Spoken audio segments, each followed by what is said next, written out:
Welcome to the AI Automator's n8n RAG Masterclass. Unlike a lot of RAG courses that are heavy on theory, this course is super practical and hands-on. We're going to go very quickly into actually building out solutions, and you'll be able to learn the key concepts as you go. So I encourage you to build along in parallel as you're working through the course, and to use documents that you're familiar with, because to really understand whether your RAG system is accurate or not depends on your understanding of the documents that you're actually feeding into it, and whether you're getting quality answers back. These are the full workflows that we're going to build during this course, spread across 7 different lessons. The beginner and intermediate sections of this course are completely no code, and sections of the advanced course require some vibe coding with an AI model. So there isn't any programming experience required for this. Some experience of n8n would be an advantage, but if you follow along with me step by step, you'll quickly get a handle on how this brilliant platform works. And if you make it to the end of the course, this is what you're going to end up with. A fully working and highly accurate RAG system with the vector store built in Supabase, which also holds our record manager.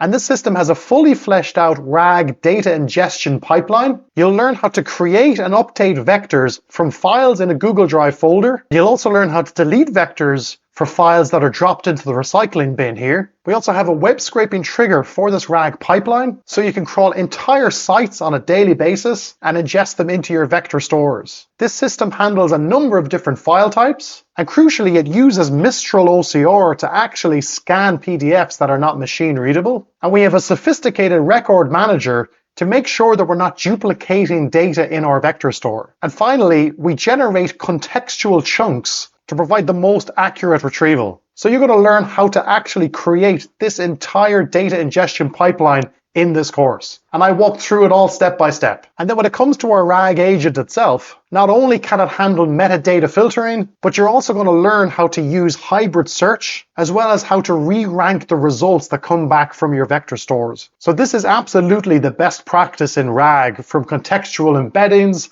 hybrid search, re-ranking, to make sure you're getting the highest quality retrieval from your system. These workflows are available to download and import from our community, the AI Automators, but they're not needed to get the most from this course as I go through everything step by step. But check out the link in the description if you'd like to get a head start. You can jump to the various sections of the masterclass using the timestamps in the video.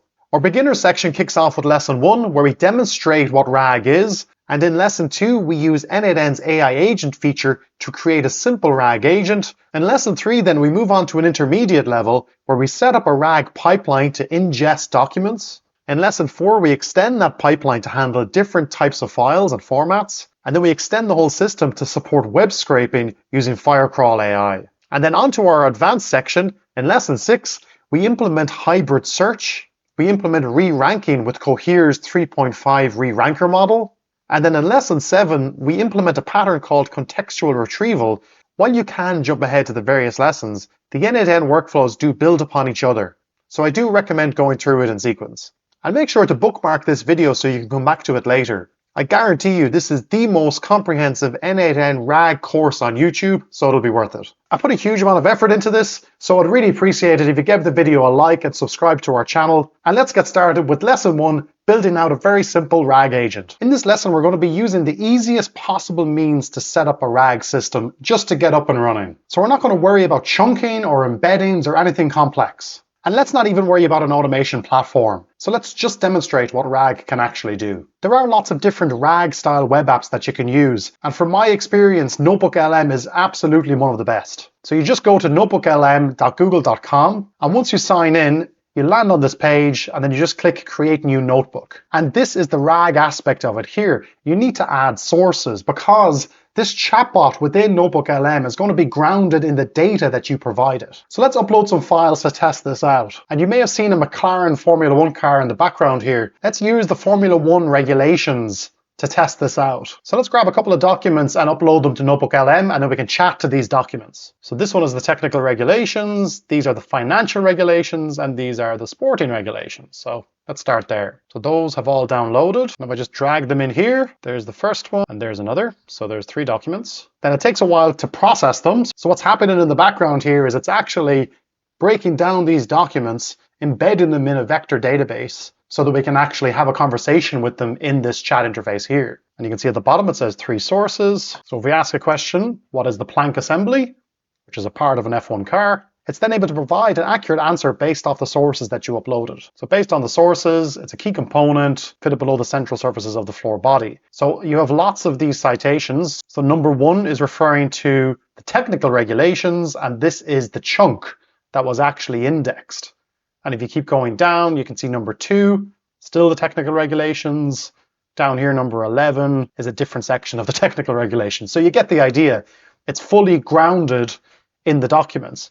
If I ask a different question now, what's the weather like in New York? It's going to look into those documents and it's not going to find anything that's of relevance. Based on the sources provided and our conversation history, there's no information about the weather in New York. And then it explains what the documents are about. So that's what's great. And if you ask another question, which is semi-related, what size tire is fitted on an Audi A4, and you're getting back an accurate answer based on the sources provided, there is no information regarding the tire size. So the LLM isn't going into its training data to actually figure that out, because the LLM is most likely trained on a huge corpus of information, and it probably does have a good idea of what tire size fits on an Audi A4, but it's not actually speculating. It's not using that training data. It's only based on the information that's in context via these sources. That's what RAG is. So as of the time of recording this, there is no API to use NotebookLM because it has a really good RAG engine built into it. If you want to use RAG for your AI agents or AI workflows, then you'll need to find another solution. So the most basic way to get this type of functionality in your AI agents or workflows is to use the likes of OpenAI's vector store, and that's what we'll do now. So if you go to the playground of OpenAI, which I'll link below, and if you click on dashboard and then assistants, you can create a similar assistant to what we just did in NotebookLM, except this time you can actually programmatically interact with this via an AI automation platform like n8n or make.com. So if you click create on the top right, and we'll call this one our F1 advisor, give it some system instructions. You are an F1 expert. You are tasked with answering a question using the provided information, and we're going to upload those documents. Your goal is to provide an accurate answer based on this information. If you cannot answer the question using the provided information, say, sorry, I don't know. This piece is absolutely crucial because if you don't put this in, it's going to fall back on its training data and it'll speculate answers. And this is where hallucinations kick in. So if we click save to that, so on the right-hand side here, enable file search, and then click add files. And here you're going to drag in those files. So we'll do the same thing that we did last time. So on the bottom right, click attach, and then that creates a vector store for this F1 advisor assistant, and it uploads those 3 files to it. At this point now, we have our agent that we've provided instructions. We can specify a model. Let's go with GPT 4.1. We've uploaded files to a vector store that's attached to the assistant. And then on the bottom here for temperature, let's decrease this to something like 0.4. And the reason for this is the lower the temperature is, the less random it becomes and the more deterministic it becomes, which is what you want in a RAG agent. You don't want it speculating or getting creative. Okay, so then that's all set up. Click on Playground then, and that brings you into this assistant in the playground, similar again to what we did with NotebookLM, and now we can ask questions. What is the plank assembly? Plank assembly is the component in F1's car, often referred to as just the plank. Now you'll see that that's a lot less of a detailed answer than what we got from NotebookLM. And this may be down to a number of things. It could be the number of chunks that were returned from the vector store. It could be different LLMs that are trained behind the scenes. And that's a lot of what we get into with RAG, is fleshing out what's happening behind the scenes to get to the right type of outcome. So let's now ask an irrelevant question. What is the current weather in New York? And you get, sorry, I don't know. Perfect, so it's not speculating. So now let's ask our Audi A4 tire size question, because this is somewhat related in the sense that it's a car and these are motorsport regulations. And it comes back with, sorry, I don't know, which is ideal. So this is our RAG agent now set up. There is a bit of a lack of transparency in the sense that we can't see the chunks that were retrieved to help generate this text, nor do we have citations, but at least we are getting a response that's somewhat accurate. So now to bring this into an automation platform, if you are brand new to n8n, then to quickly get started with this masterclass, I do recommend signing up to a cloud account on their platform. And then once you become familiar with n8n, you could self-host it locally or on cloud infrastructure like Railway or Alestio. And if you are following along with the build, I do recommend pausing the video regularly so you can make sure your configuration is aligned to what I have in the video. If we go to n8n and let's just kick off workflow, so we'll just trigger it manually and then type in OpenAI, and then we're going to message an assistant, as you can see there. And from here then we can choose the assistant or F1 advisor. And for memory, let's set it to thread ID. And we're getting an error actually. So instead, let's just use the memory connector and we'll manage the memory on the n8n side. So we'll save that. And now you can see memory here. So if you just click that and just use simple memory, and let's set the context window length to say 20. So we'll remember the 20 most recent exchanges within this conversation. The longer you set the memory, the more expensive it gets because there's more information and context, and sometimes it can kind of pollute the accuracy of the responses as well. So we'll leave it at 20. So we'll save that, and let's go again.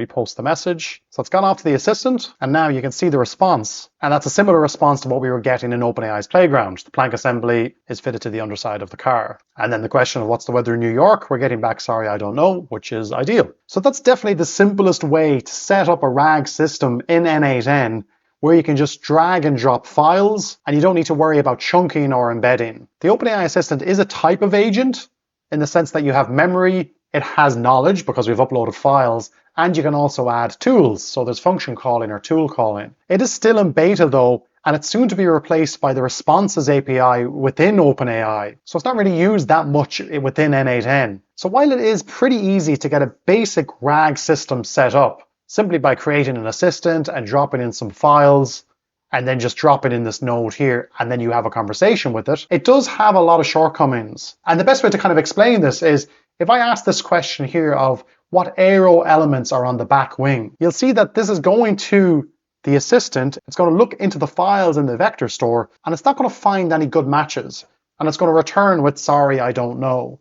Whereas if I ask that same question in Notebook LM, I'm getting back a much more thorough answer. And the key reason is this first sentence. Based on the sources provided, the back wing is referred to as the rear wing in the regulations. So Notebook LM was able to actually infer back wing equals rear wing and was able to search the vector store either for that term or it has a more sophisticated means of retrieving data. So this does point to limitations within the OpenAI's vector store approach. I'd recommend that you set this up yourself, create an assistant in the Playground, upload some files, and then in n8n, create a quick workflow to hit that assistant and ask it some questions on the data. And what you'll find is it answers really well for certain types of questions, whereas for other types of questions, it may say it doesn't know, like we have here. It may hallucinate an answer, or it may give incomplete answers. So in this lesson, we'll be using n8n's AI agent feature along with the Supabase vector store to chat with these documents.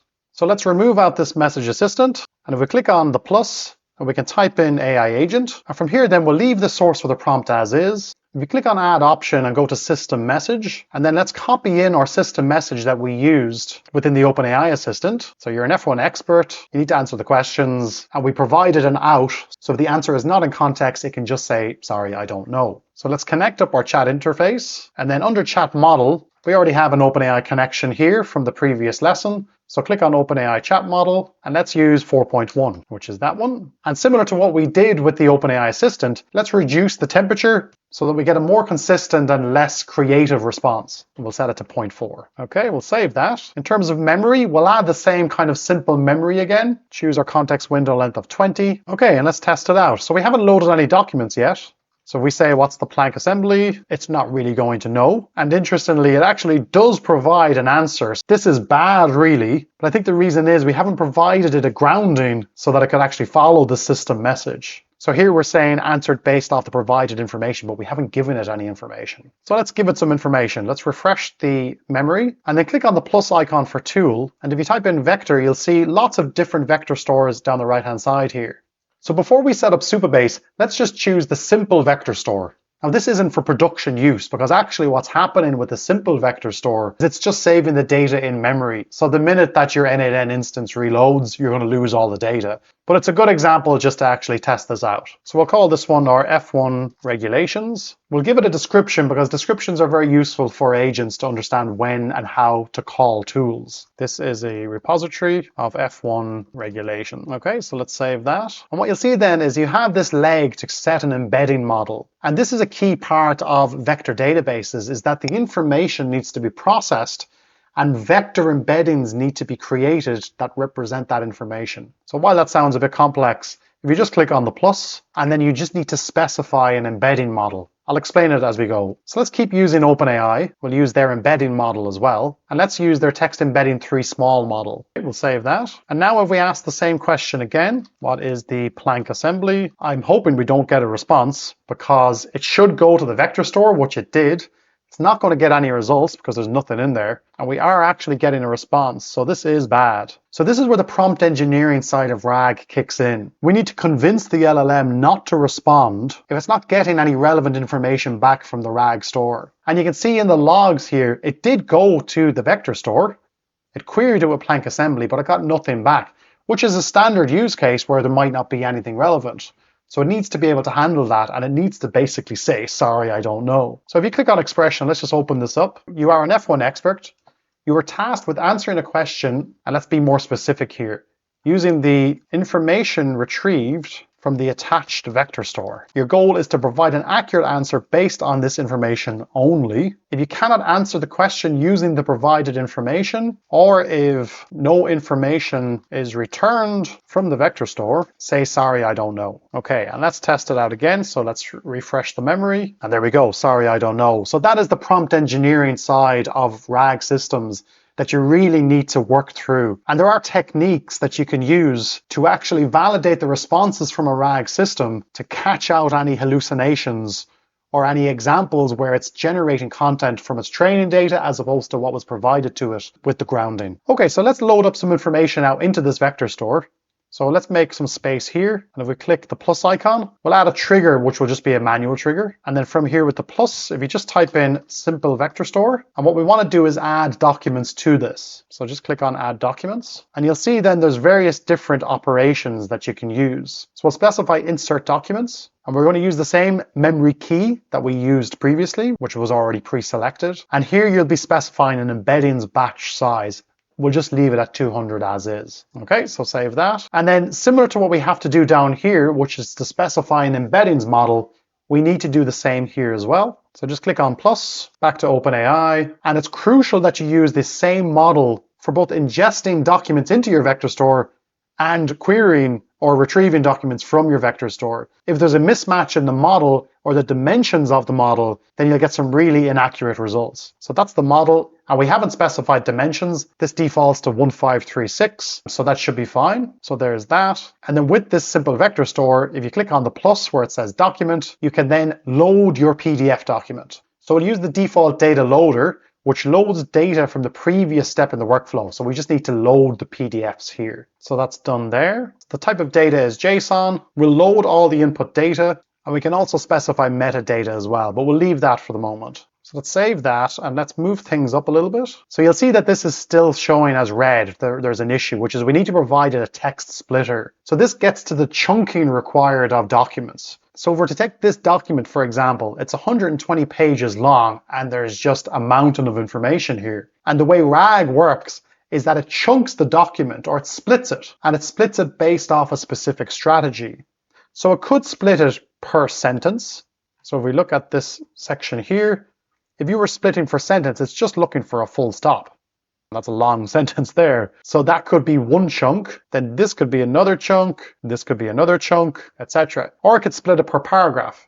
So this could be one chunk, that would be one chunk, that would be one chunk. Or there's other strategies like recursive character splitting. So based off a chunk size, it'll work its way back and look for a delimiter. So let's say if it was 1,000 characters, let's say that's 1,000 characters, it'll work its way back to maybe the delimiter of a new line, which might be to there, for example. So there's lots of different strategies. So here, if we click on the plus, we'll use that recursive character text splitter, which is recommended for most use cases. And for chunk size, we'll set it to 1,000 characters with an overlap of 200. And what it means is it's going to start this chunk 200 characters into the previous chunk, so there's a little bit of an overlap between the chunks so that we can try to get more of the context of the information in the actual segment. So let's say this is one chunk, for example, and then you have an overlap of 200 characters for the next chunk.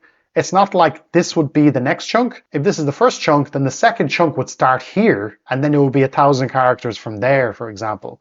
So this piece of text would appear in 2 chunks, and that's how the overlap works. Okay, so let's save that. Now this workflow won't yet work because we haven't loaded any PDF. So let's just do that now. Let's click plus. And just to make this as simple as possible, let's just load a single PDF. And these are public documents. So if I right click and copy the link address, there's our PDF. So I should be able to actually download this. So we'll use a HTTP request and we'll just get that file. So let's test that step. And there's our binary. Perfect. If you click view, there's the PDF. So if we come back into our data loader, the type of data could be binary, and that's what we're getting from the previous stage. You can actually specify a data format there as well. So you can specify PDF, but it's going to pick it up there anyway. You can see file extension as PDF. Okay, so let's test the workflow. It's downloaded the data. So it's loading that data chunk by chunk into the vector store, and it's just finished. And there's some really interesting things here. So if we zoom in, you'll see that this document is 179 pages long. Here you'll see 683 items were actually processed. So that's 683 chunks that document was split into by this data loader using this recursive character text splitting strategy. It went to OpenAI 4 times because if we click here, you can see that the embedding batch size is 200. So it's passing chunks in batches of 200 to OpenAI to return vector embeddings. And if you double click on the vector store itself and click on logs, you can see those interactions. So if you click on the first one, this is the input. And if you click on the output, you can see the vectors that were returned by that service. So all of these numbers essentially represent the text that was sent to it.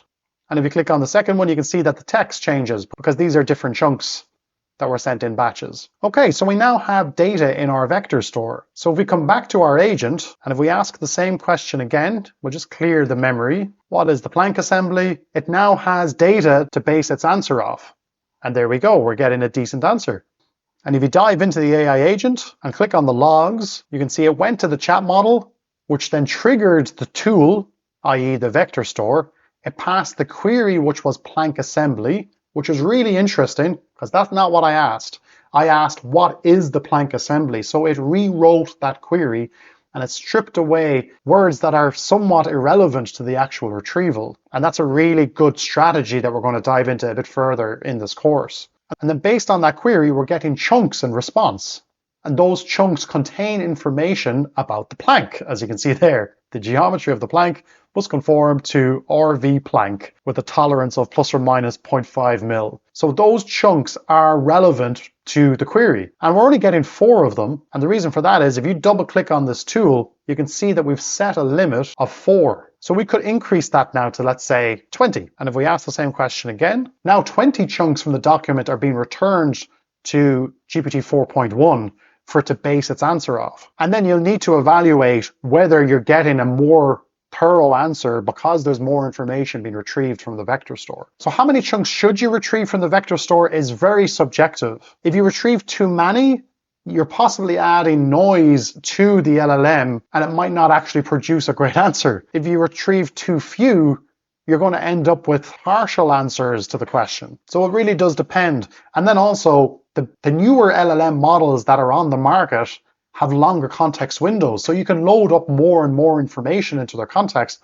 And they are getting better at actually reasoning around how to actually answer the question based off the information that were provided. And back to my irrelevant questions. What's the weather like in New York? Interestingly, it didn't even go to the vector store. So obviously GPT 4.1 has made a determination that based off the system prompt, you are an F1 expert. Clearly, what's the weather like in New York is totally irrelevant. If I ask my Audi A4 question, what size tire is fitted on an Audi A4?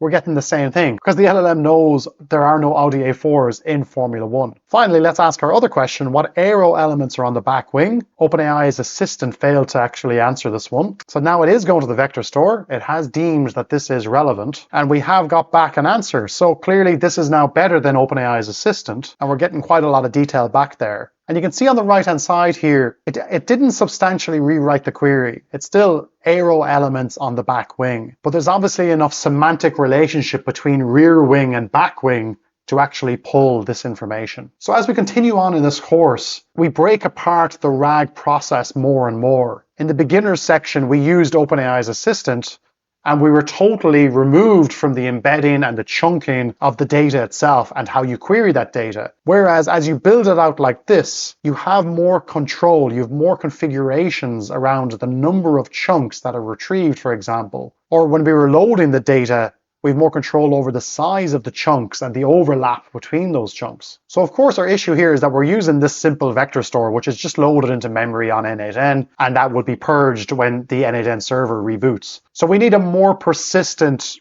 place to store all of our information. And that's why if you come down to the agent and search for vector store, you get all of these vector store options. So you can store them with Pinecone, Supabase, Postgres has a PG vector store, Quadrant is another one I've used a good bit. So let's choose Supabase and we'll get up and running with that. So click on Supabase. And from here then we'll need to set credentials. So we'll need to create a Supabase account. Go to supabase.com, and if you have an account, log in. If you don't, click Start Your Project and create an account. And this will bring you into your project dashboard where you can create a new project or go into an existing project. And from here then click on SQL Editor and you'll see this link for Quick Start. So just click that. And there's an option for LangChain. So this is a quick start script to get your vector database up and running. So just click that. And then you can see the run option on the right hand side here. So if you click that and you can see success, at this point now our vector database is set up. So if you click on database on the left hand side, you can see you have a documents table. It has an ID. It has content, which is the text of a chunk. It has associated metadata and then the actual vector embedding itself. And just a point to note, this quick start script creates a vector database with 1536 dimensions. I'll get into that in a bit more detail in future lessons because you might need a vector database with a different number of dimensions. So we have our vector database set up, and if you click this button here, it'll load up the table view, and clearly there's nothing actually available yet, but we can now start populating this. So the next thing we need is an API key so that we can create our connection on n8n. So if you go back to the project overview, scroll down and you can see connecting to your new project. So if you click on View API Settings, you have your project API keys here. So back into n8n, click Create New Credential, and the two fields you need are host and your service role secret. So you can see the host up here. We'll copy that and you paste it in there. And service role secret is this one. So you can reveal and copy and drop it in there. And then you click Save, and you are now successfully connected to your Supabase account. So you can close the credential, and here we're going to be retrieving documents as a tool for the agent, so that's fine. Under table name, we can choose the documents table that we just created in our vector database. And the name for this tool, let's set it as F1 Knowledge Base, so that the agent knows what it is that it's calling. And we'll then give this tool a name and description so that the agent knows how and when to call it. So it's an F1 Knowledge Base, retrieve relevant details on Formula 1 with this tool. And then limit, we saw this before with the simple vector store, we can set this to 20 as well. And we will include metadata in our response because then we can provide that to the agent to help ground the response. Okay, let's leave it at that and save. And then let's move this down here. We'll get our simple vector store out of the way and we will hook up the same embedding model. And this is the dimensions that I mentioned. This text embeddings 3 small model defaults to 1536 dimensions, and that's what we have on the Supabase side. So it's important that they align. So right now we don't have anything in our database, as you can see here. So let's quickly test the agent just to make sure that we're not getting anything back. So we'll ask what aero elements are on the wing, and it has gone to Supabase. It won't have returned anything, and it says, sorry, I don't know. And if you open up here and click Supabase, you can see that there is nothing in the response. So that's perfect. So let's now adjust our ingestion workflow to tie in Supabase. So we come up here and let's unhook our simple vector store and get it out of the way. And now we're going to go to our Supabase vector store, which is there. And we're going to add documents to it. So our credential will be auto-selected. We are inserting documents. We can select our documents table, and we can leave our batch size again at 200. And we now need to provide our embedding model as well as the document itself. So move those over here. That way we'll still have our text splitter set as well. Now, if we run this flow, it's going to download the F1 regulations, and it's now upserting the chunks to that Supabase vector store. And as you can see, it's going in batches to the embedding model to create those vectors. And if we drop in here to Supabase, that has auto-refreshed, and you can now see the various embeddings and the content in the vector database. And that has finished. So 683 chunks for this document. And this is really what's happening behind the scenes. So you have content here. So this is a chunk of around 1,000 characters. And that's essentially from the first page of the PDF. We have metadata, a lot of which is actually set from the PDF itself. A lot of it is actually irrelevant really, but we can tidy that up again. And here we have our embeddings. So these are the numerical representations of this content that you see here. The concept of metadata is super powerful in RAG because it allows you to actually pre-filter your RAG collections before sending in queries. So it means that you can get much more accurate results if you use metadata filters correctly. As I mentioned, a lot of this is irrelevant. So let's make a change to this flow now. And instead of sending in all of the metadata that's associated with the PDF, let's be more descriptive about what metadata we want to send. So if you double click on this, and if you go to JSON, you'll see it's empty, but that is because if you go to add option and then response, you just need to set include response headers. So if you click that and click test step, you'll see now that we're still getting the binary data, but if you click JSON, these are all of the document headers that are associated with that document that are then being sent to the vector store as the metadata for these vectors. And a lot of it is just totally irrelevant. So instead of passing the binary of the file, which is what we're doing here, if you look at default data loader, we're loading the binary of the PDF. Let's now make some space and we'll extract the text from the PDF. So we'll click on plus, and if you just type in extract, you'll see extract from file, and then there's extract from PDF. And then this will automatically select data as the binary field, which you can see there, and that's it. So if you click test step, you'll see now that it's outputting all of the metadata again, but we are getting this text parameter. So now we can just pass the text into the vector store and not all of the noise of the metadata that's coming from the PDFs themselves. So here what we might do is if we just add a new node, we'll use the edit fields or the set fields, and we'll just create a manual mapping. We'll just call this one content. And we can now drag in that text parameter. So that'll be loaded now into this field, and it'll just be this field that's indexed. Okay, so let's now run it again. And while that actually does look successful, I forgot to change the type of data. So we're not getting binary now, we're actually specifically grabbing this content field. So we can leave it as load all input data. So let's try that again. Yep, and it's generating the embeddings in batches. And if we sort by ID descending, we'll be able to see the latest ones. And here we have our new content, which you can see there. And you can also see that the metadata is totally cleaned up now. We're not getting any of that PDF noise. Great. So the issue we now have is that we have upserted this PDF document twice to this vector store, and the actual document chunks have been duplicated. So you can see with the ID, we have 1,300 records, but there's actually 670 odd chunks in the document. So this same document was uploaded twice to the vector store and has duplicated it. So this is a big problem. We need to make sure that we only have one version of a document in a vector store. Otherwise, when it comes to retrieve it, we might get very poor results because we're just returning back the same chunk of a document 10 times. Nevertheless, if we test this out now with our AI agent, so let's ask the question again, what arrow elements are on the wing? Now that we do have information in our Supabase vector store, we should be getting chunks back that we can base an answer off. And there we go, we are getting information back. And if we drill down into what was returned from the Supabase vector store, you can see the various chunks. And to that point about duplicate chunks, you can see here that this chunk is the same as this chunk. So in the next lesson, we're going to create a data ingestion pipeline that handles this problem of duplicate documents to keep your vector store as clean as possible. In this lesson, we'll be building out a data ingestion pipeline so that we can load multiple documents into our vector store, and we'll also be building a record manager to keep track of these documents to avoid situations where we are upserting duplicate documents. And what we went through up here is this ingestion flow that we're going to build out further, whereas this is the inference flow where we're actually querying the database through an AI agent chat interface. To begin, I've created a Google Drive folder called RAG Files. So the idea here is we can drop files into this folder and they'll automatically be processed by the automation.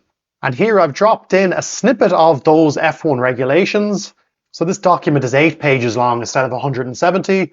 That way we can test it out with a smaller data set. And once it's up and running, we can load lots of documents into this.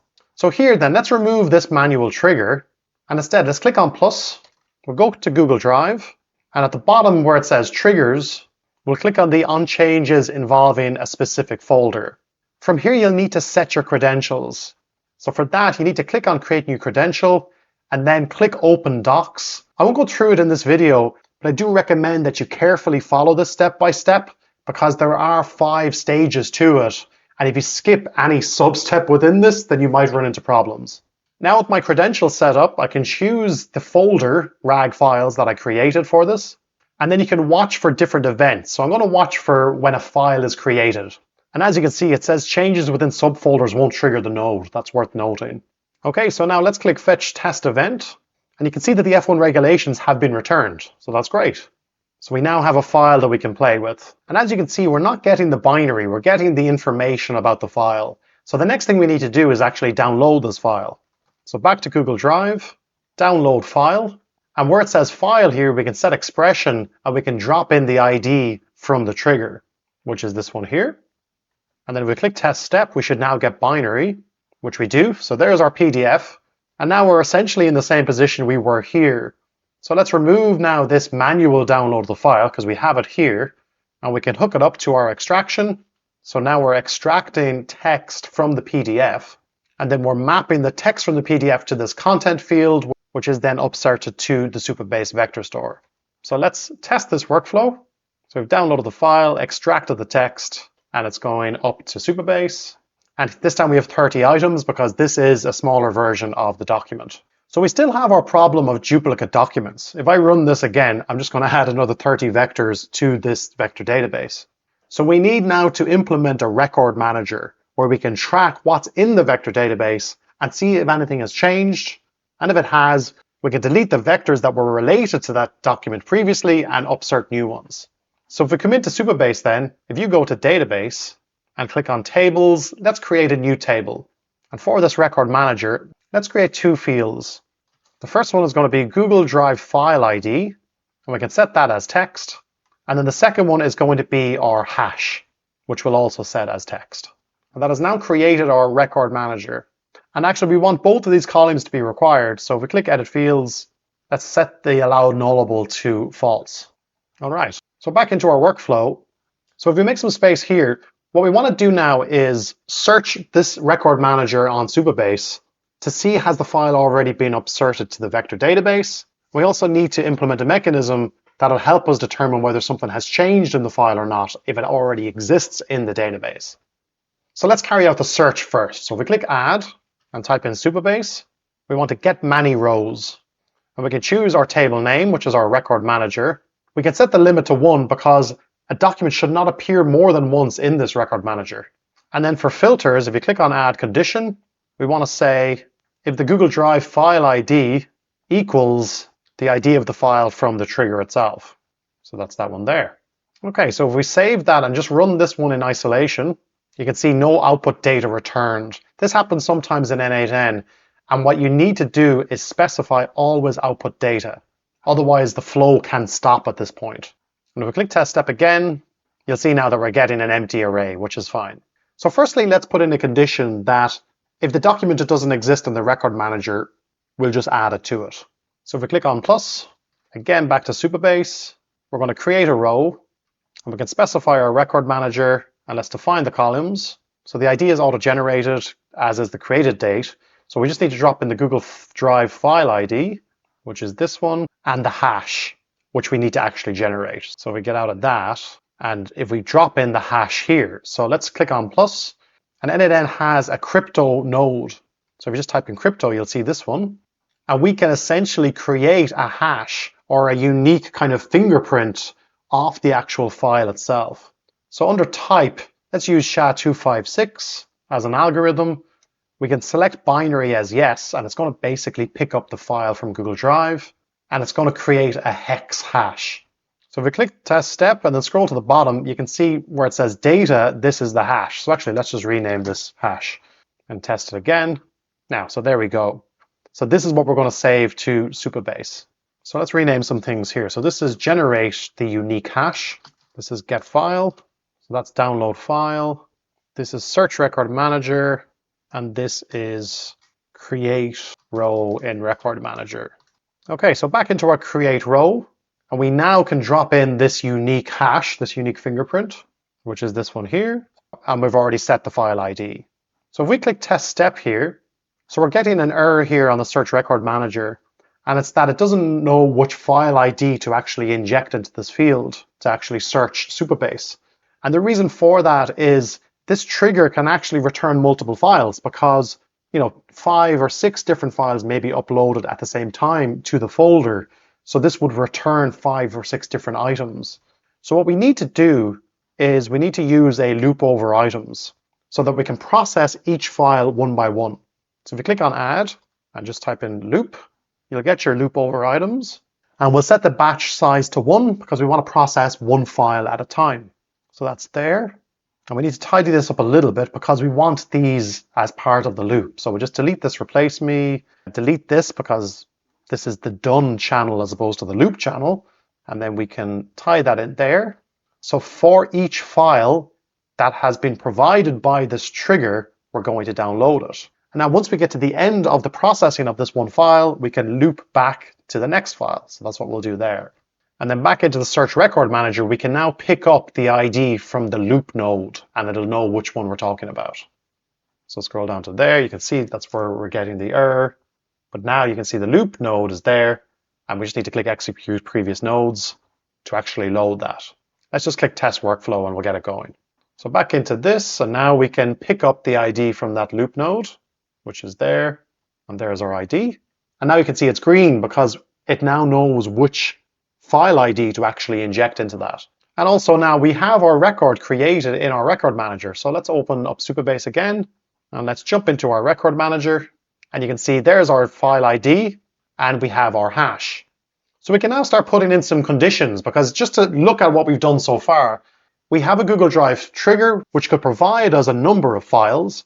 We then loop through each file, we download it, we generate a unique hash off that file, and then we search our record manager to see has that file already been upserted.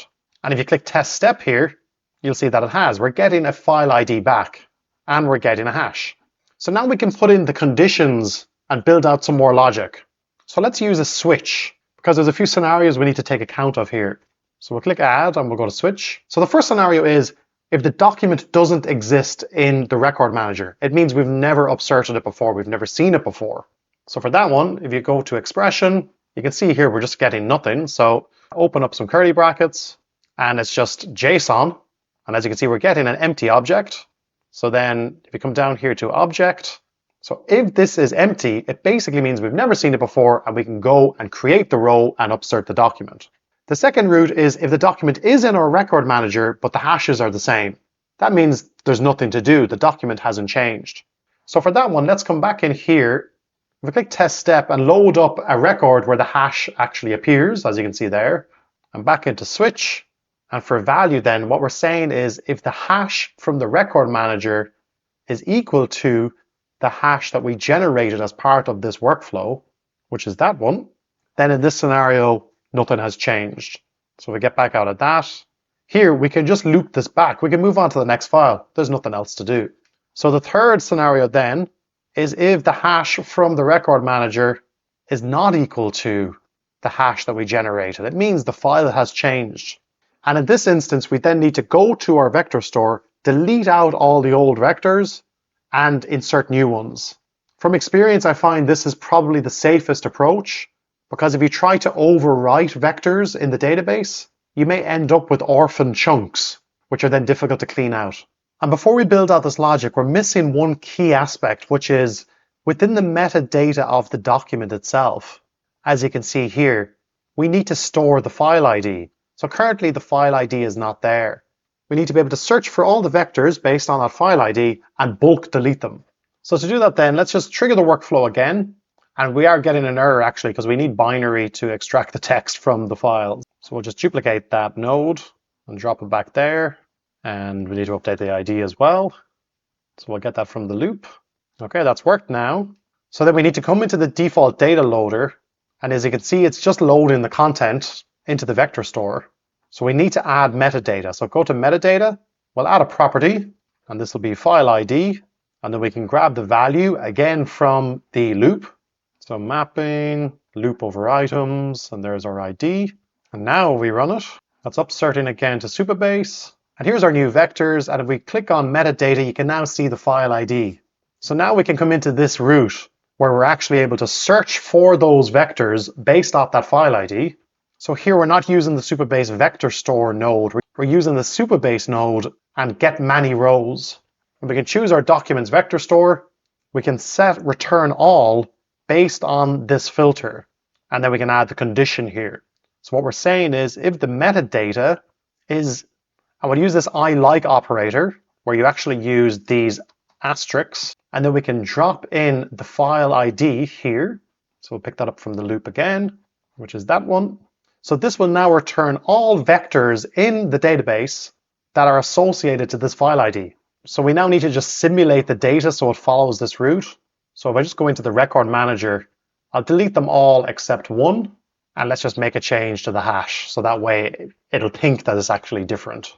Great, we now only have a single record where the hash is a bit different. Now if we click test workflow, it'll now flow down this track, and we're getting an error, but that's fine. So let's double click it. And this error that we're getting is because this condition, the I like operator, can't be used for a JSON data structure. And you can kind of see it there under metadata, it says undefined. So instead of building manually, we might just use string, and we can just build up our own filter. Okay, and there we have it. So when the metadata file ID, so that's the JSON syntax, is equal to, and then it's a like operator, 2 wildcards, and then it's the file ID. So let's test this one. And there we go, we're getting back 30 items. So we now need to bulk delete everything here. And actually we could probably do it just by changing this to delete. So it's delete our row, but I think we can pass the same filter. So it should delete everything. Let's try it. There you go, I think it deleted 30 records. Yep, the record count is actually reduced. Excellent. So we can rename this one to delete previous vectors. And in this scenario, we don't want to create the row in the record manager. We want to update the row so that it has the new hash value. If we click on plus and go Supabase, this time we're going to update a row. And this is the ID from the search record manager that we got here. So we can choose record manager as the table. And then the select condition is where ID equals ID. Okay. And the data to send then is we are just sending the new hash. So hash is there. And we can pick it up from our crypto node here. All right, so we'll save that. So this is update our record manager. And now we can come back in here, because then we're just going back through the process of downloading the file, extracting the text, and then upserting the data. So let's save this. And what we'll do is let's delete out everything from our documents now, because there's so many duplicate documents here. And we'll also delete out everything from our record manager. Our vector store and record manager is empty. Let's now test this end to end. So it's gone up here because it doesn't exist in the record manager yet. It's downloaded the file, and let's see what it's done. So click on record manager, and there's our line. And if we click on documents, we have 30 records. Excellent. And now if we click this again to process the same file without any changes, brilliant. It's going down this loop, and it's just moving on to the next file. And then if we simulate a change, by going to the record manager and just changing the hash value a little bit and press test workflow, we should come down this track, which we do. We delete out the old vectors and we upsert the new vectors. And if we keep refreshing, it'll fill back up again. Oh, I better stop this actually. There is one flaw in the logic, which is we had 30 items here that we deleted. But we're actually done with them at this point. Interesting to see that they are being returned. I'm surprised we're actually getting all of the vectors that have just been deleted. But anyhow, yeah, let's just aggregate off the back of this. So use an aggregator. We'll aggregate all of the items into a single list. And we can put it into a data array, for example. So if we click test step, and yeah, we're back to a single item then. That's exactly what we wanted. So now if we look at our record manager, we should have a single row with the hash. That's correct. And if we look at the documents, we have 30 records, that's also correct. And just one final check, just test it again, and it should loop back. Brilliant. So that is how you handle the ingestion of multiple PDF files from a Google Drive folder, while also ensuring that you're not duplicating documents and chunks in your Supabase vector store. Let's test this out now. So let's remove the records that we have in our vector database. And if we go to our Google Drive folder, let's get rid of this test file. And let's upload the 3 F1 regulation files that we tested earlier in the course. So they are now here. Okay, so now let's activate the scenario, because what that does is it'll then poll the Google Drive folder every minute and look for files to process. So we've activated the scenario, and then if we come into executions, we'll see the actual run when the polling happens. Once the workflow is executed based off that polling, it'll show up here as running. Okay, so that's now running, as you can see there. Now it's not possible to actually see the progress of the workflow until it has finished. And if we click into documents, you can see the vectors have started to flow through. There's our second document. We're still running. And the total at the bottom here, we have 383 records so far, up to 700. And now the third document has appeared as well. Okay, so it's finished. It's processed those 3 documents in 44 seconds. And they are large documents. And you can see the full workflow from start to finish. And now if we test this out with our chat interface, we'll just ask again, what is the Planck assembly? And we quickly get our responses back. And it's a pretty decent answer. And by clicking on the Supabase vector store in the logs, you can see the specific chunks and the metadata associated with those chunks. Now, there's not a huge amount of metadata so far. The main one really is the file ID. It is also providing the lines, so where the chunk was actually created. So let's now jump into metadata in a bit more detail, because it is hugely powerful in providing more accurate results. Let's go back to the FIA's website. So Formula 1 is just one of the sports that it governs. It also governs other sports like the World Rally Championship, the World Endurance Championship. So if we take the World Rally Championship, for example, these also have sporting regulations, technical regulations, safety regulations, etc. So if we were to index all of these documents alongside the Formula 1 documents, if you were to ask a question like, what is the Planck assembly? Well then, are you asking it about a Formula 1 car or a rally car? And this is really where metadata can be very powerful. So let's grab the sporting regulations and the technical regulations for the World Endurance Championship. And before we drop these into the folder to process, let's have a think about what type of metadata we should save here. So if we come back into n8n, back into our vector store, and let's look at the default data loader, because this is where we specify the metadata. So I think what might be of interest here is motorsport category. So for each document that we're uploading, let's define what actual category it is. Is it rally? Is it F1? Is it endurance, etc.? The other thing is we're setting a file ID, but we haven't set the file name yet. So we'll put file name there. And another trick that we could do is we could save a very short file summary. And this can help the LLM when it's generating answers to questions, rule in or rule out certain chunks, even if they are returned by the vector retrieval system. So we have 3 additional metadata fields there. So let's now populate them. So I could click test workflow, and that way I can load up all of the variables for all of the nodes so that I can build this out. But a really neat trick in n8n is if you click on executions, and if you go to a previous execution, like the one that imported those 3 files, you can then click on this copy to editor button. And now if I double click this, we have all of the execution data from that run. And you can see 3 items were processed. Okay, so back to our default data loader. If we wanted to bring in the file name, we just need to go to the loop, which is here, loop over items, and there is the file name. So obviously a lot of clues in that as to what sport this is in relation to. For motorsport category and file summary, we'll go to an LLM and actually ask it to generate that data. And we do only need to do this once per document. You don't need to do it for every chunk. So if we push this out here, and let's click on plus, and we can use a basic LLM chain here. And the source for the prompt we're going to actually define, because this is going to be the file name as well as the text of the file. So we can already drop this in here. We'll set this to expression. Markdown is always useful here. So we'll say file name, file contents, and there is the file contents, and there is the name. So that's what we're passing to the LLM. Now we do need to be careful because the actual file contents might be too large for the context window length of an LLM, and it might produce an error. So instead of sending the entire document, you could send the first 100 words or 500 words. So I've just asked ChatGPT to generate a JavaScript expression for me that just sends the first 500 words. So if we drop that in there, and you can see now that it's cut after the 500 words. So that should speed things up as well, particularly when we're processing a lot of files. We want to keep the bills down on the LLM calls. So the system message here then is, based on the provided file name and file contents, extract out a 1-sentence description of what the document is about, and classify the document based on motorsport category. Only output JSON in the following format. we're going to set this both in the system message as well as an output parser attached to the chain, and I'll show you that in a second. So we want a JSON response, motorsport category, and document summary. And we'll just put adds there for the LLM to actually add the data.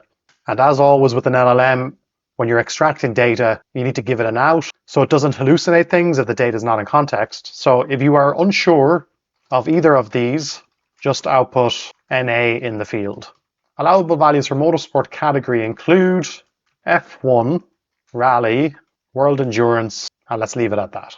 So usually that is enough to actually convince the LLM to output in that format. But within n8n, you do have other options. And this one is the require specific output format, which I have found is pretty useful. So if you click on that, and then you get this pop-up to say connect an output parser. So if you click on that, then you have this structured output parser. And that's essentially what we've already included in the system message. We probably don't need it in both, but it can't do any harm.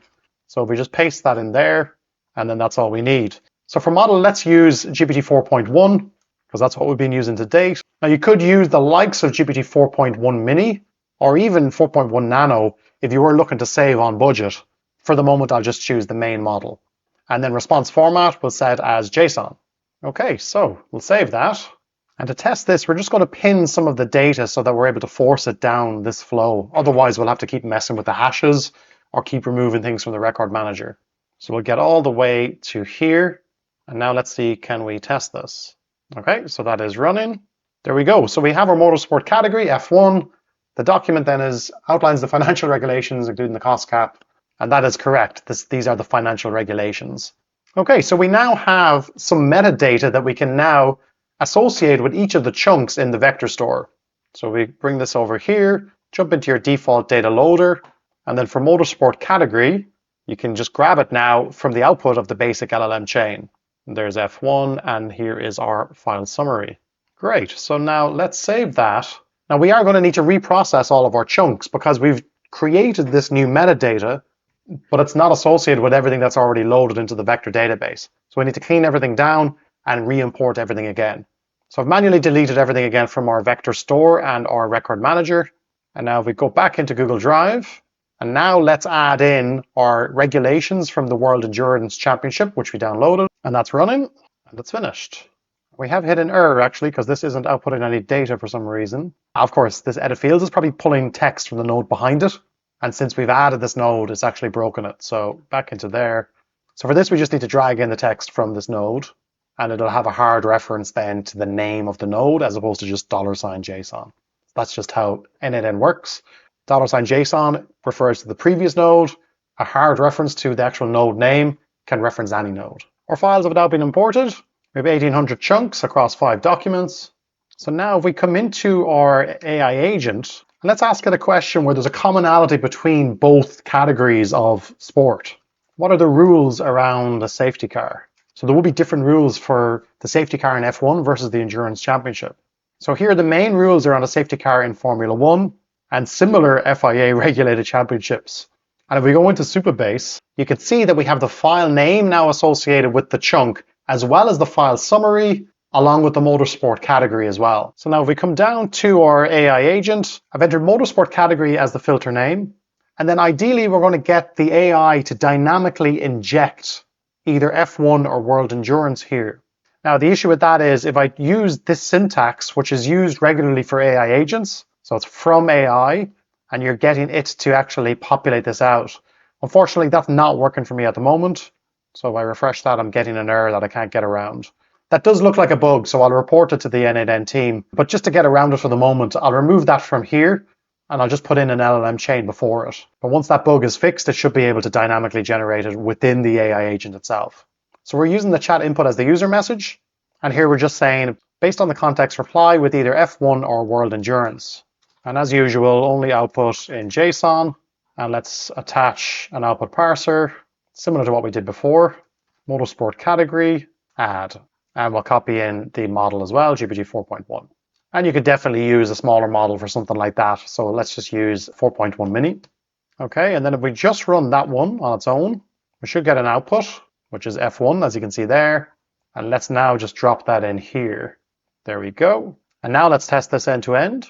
Okay, so we've gone to the vector store. This time we're passing a metadata filter. So we should only be getting chunks back where motorsport category is set to F1. And now that's a much better response.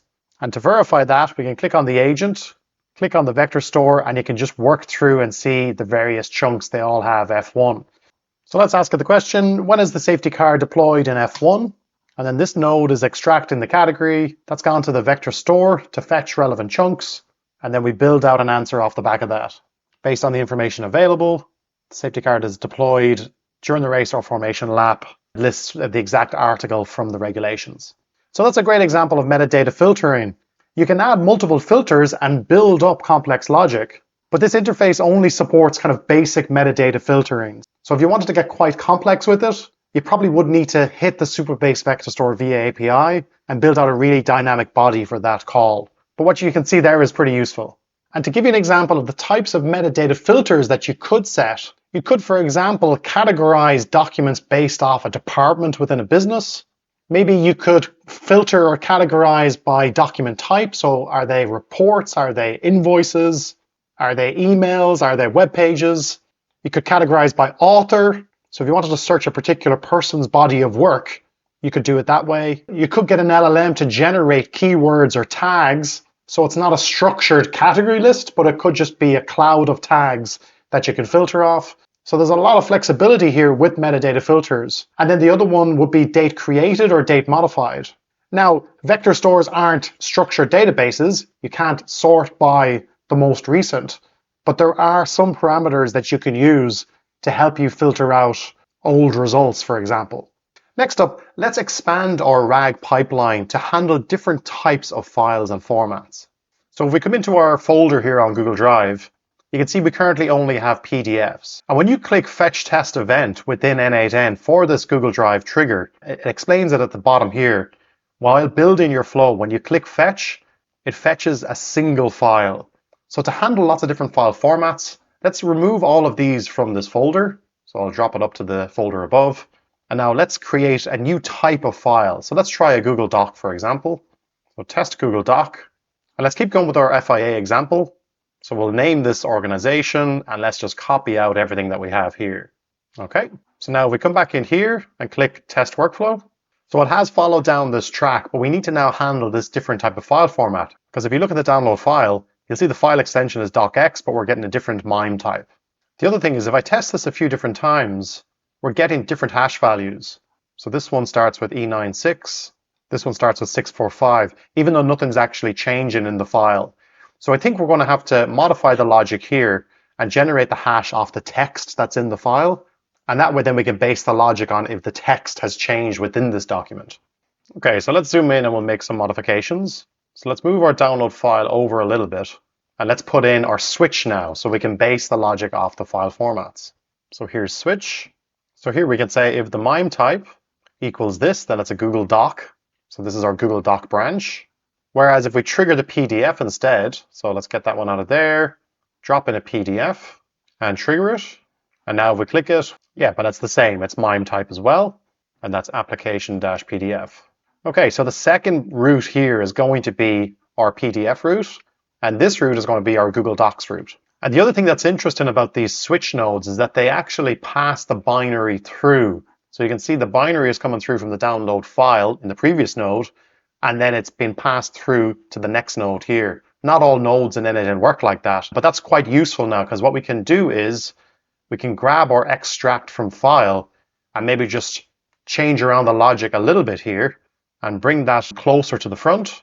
So the first thing that happens after this switch is we extract the data. And then we can generate hashes off the back of the data consistently for different file formats. So there's extract from PDF. Now we also need an extract from Google Docs. So for this, we need to add our Google Docs get document. And here we just need to pass in the doc ID or the URL, which is what we're getting in the previous node. So you just need to find the ID, which is that one. And then if you click test step, on the right-hand side, you now have the text from that document. Now there is the simplify button. So actually, if you turn that off and test it again, yeah, you're getting a lot more information. So yeah, we might leave it as simplify. So that's the text from there. And from here now, we can actually generate the hash. So we can hook both of these up to the generate hash. So in the last lesson, we were generating that unique fingerprint or that unique hash off the binary of the PDF file, whereas now we're just going to generate it off the text from the PDF file. And with the Google Docs, it's returning a content field, whereas with extract from file, I believe it extracts a data field. So we'll just need to change this generate hash. So it's no longer taking a binary file, and then we can just put in an OR operator. So it's either going to be this, json.content, and then double pipe, or it'll be json.data, or it'll be json.data, which will be coming from this. So the rest can stay as is. We're searching for the file ID. If it doesn't exist, we create the row. So this logic around the record manager can stay as is, because it's only adding the file ID and the hash that's generated here. However, when we get to here, we no longer need to download the file. So maybe what we'll do is if you click plus, let's add an edit fields or a set fields, and let's just call this our text. And then this can be the long expression that can pull the text from the different types of files. So that's there. So this text will be of type string, and then that will be that expression. And we'll rename this so set text. And then this can feed into there, and this can feed into there. And now instead of having the expression there, we can just get the text from the previous node, which will be json.text, because that's what's here, text. So let's save this, and we'll just reorganize it. So this is now the flow. We're setting the text, generating the hash, then working through the record manager. And now we no longer need to download this file. So we can just go straight into this LLM chain to generate our metadata. And if we pull this over here, we now need to just remap these variables in the prompt. So to do that, let's save it and let's actually just run this so that we can load everything into memory. Okay, it's gone to Google Docs. It's now set the text. It's going through the record manager. It's actually ending here, and I think that's a bug, and it's probably because it's not outputting anything. Yeah, no output data returned. So generally, you always need a node to output data, even if it is nothing, because then you can handle that. Otherwise, it just stops it dead as it's done there. So you can handle that by saying always output data. And now if we test it again, there we go, we've gone all the way through. And it's just an empty array then at this point. Okay, so we're hitting an error there, but that's fine. If we come into here, yeah, this is what we need to remap, because this is now what we're going to get from that new set text node we created. So there it is, set text. So instead of json.text, we can delete that and drop it in there. So it needs to be updated there, and it needs to be updated there. Brilliant. What you'll find when you're testing this is you'll need to keep coming in and just deleting stuff out of the record manager, because this safety net is actually stopping you getting further in the chain if it's already been created. So I've just deleted it there again, so we can finally test and verify this one. Okay, and then back in. Yeah, now that is working. It's all green, and we are getting a good summary. So this node is essentially priming the text that's to be sent into the vector store. So let's just rename that. Set up text for embedding. And then if we click into it, now we can just pull that from the set text node that we created earlier. That's this one. And you can see it's green, and that's the full text that's coming from the file. That's to be chunked and embedded. Great. So save it. And again, one last test. Yeah, that's working. Brilliant. And there's our record. And that's this document now embedded effectively. And in the data loader, you can see the various chunks.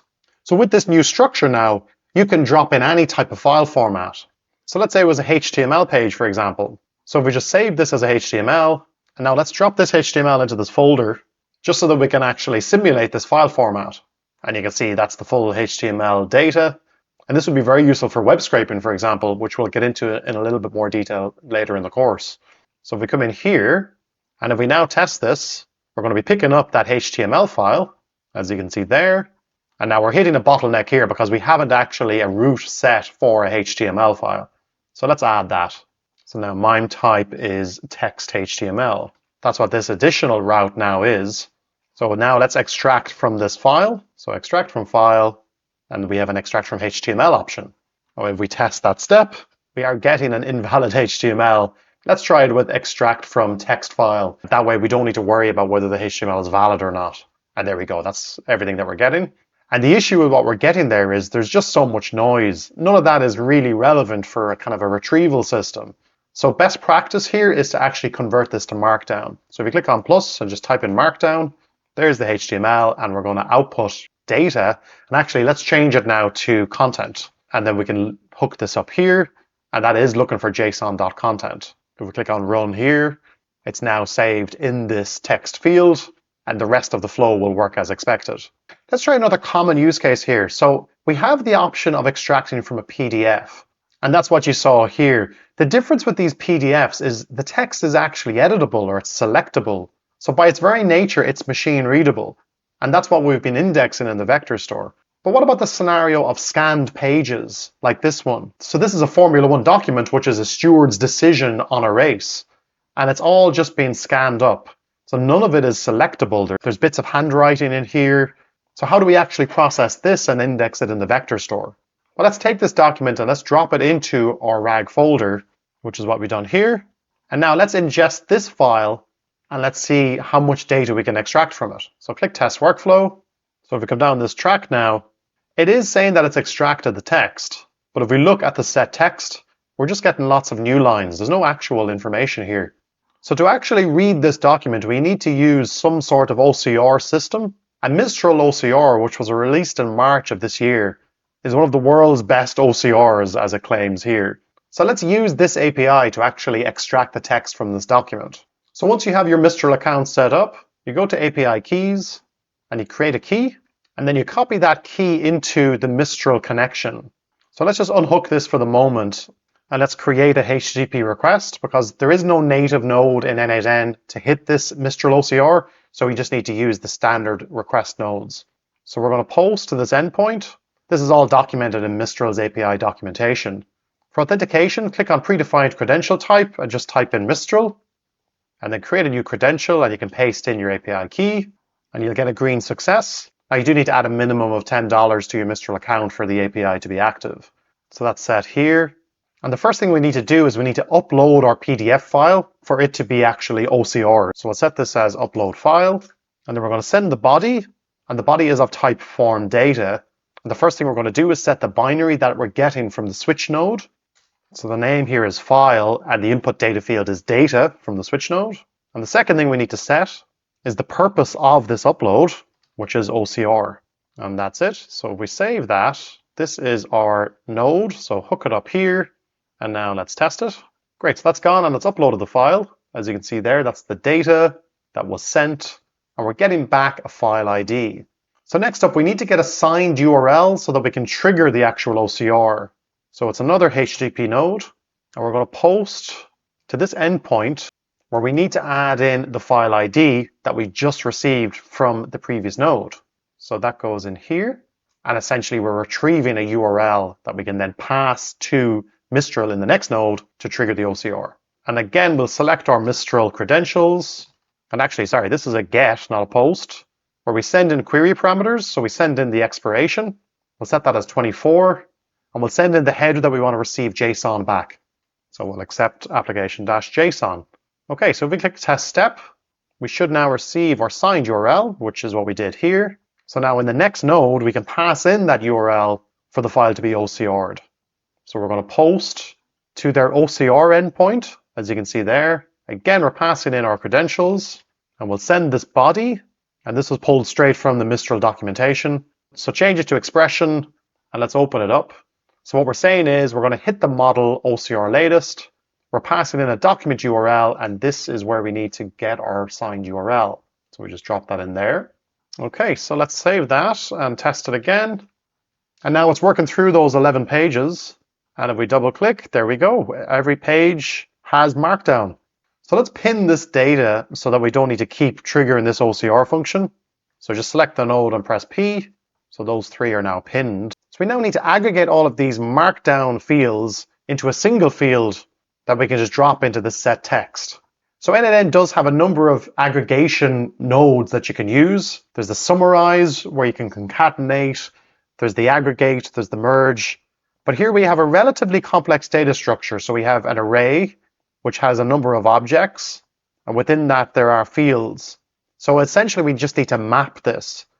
So instead of using the native modules, what I'll do is if you press on the edit icon, I'm just going to copy this out and bring it into ChatGPT to generate a JavaScript expression for me.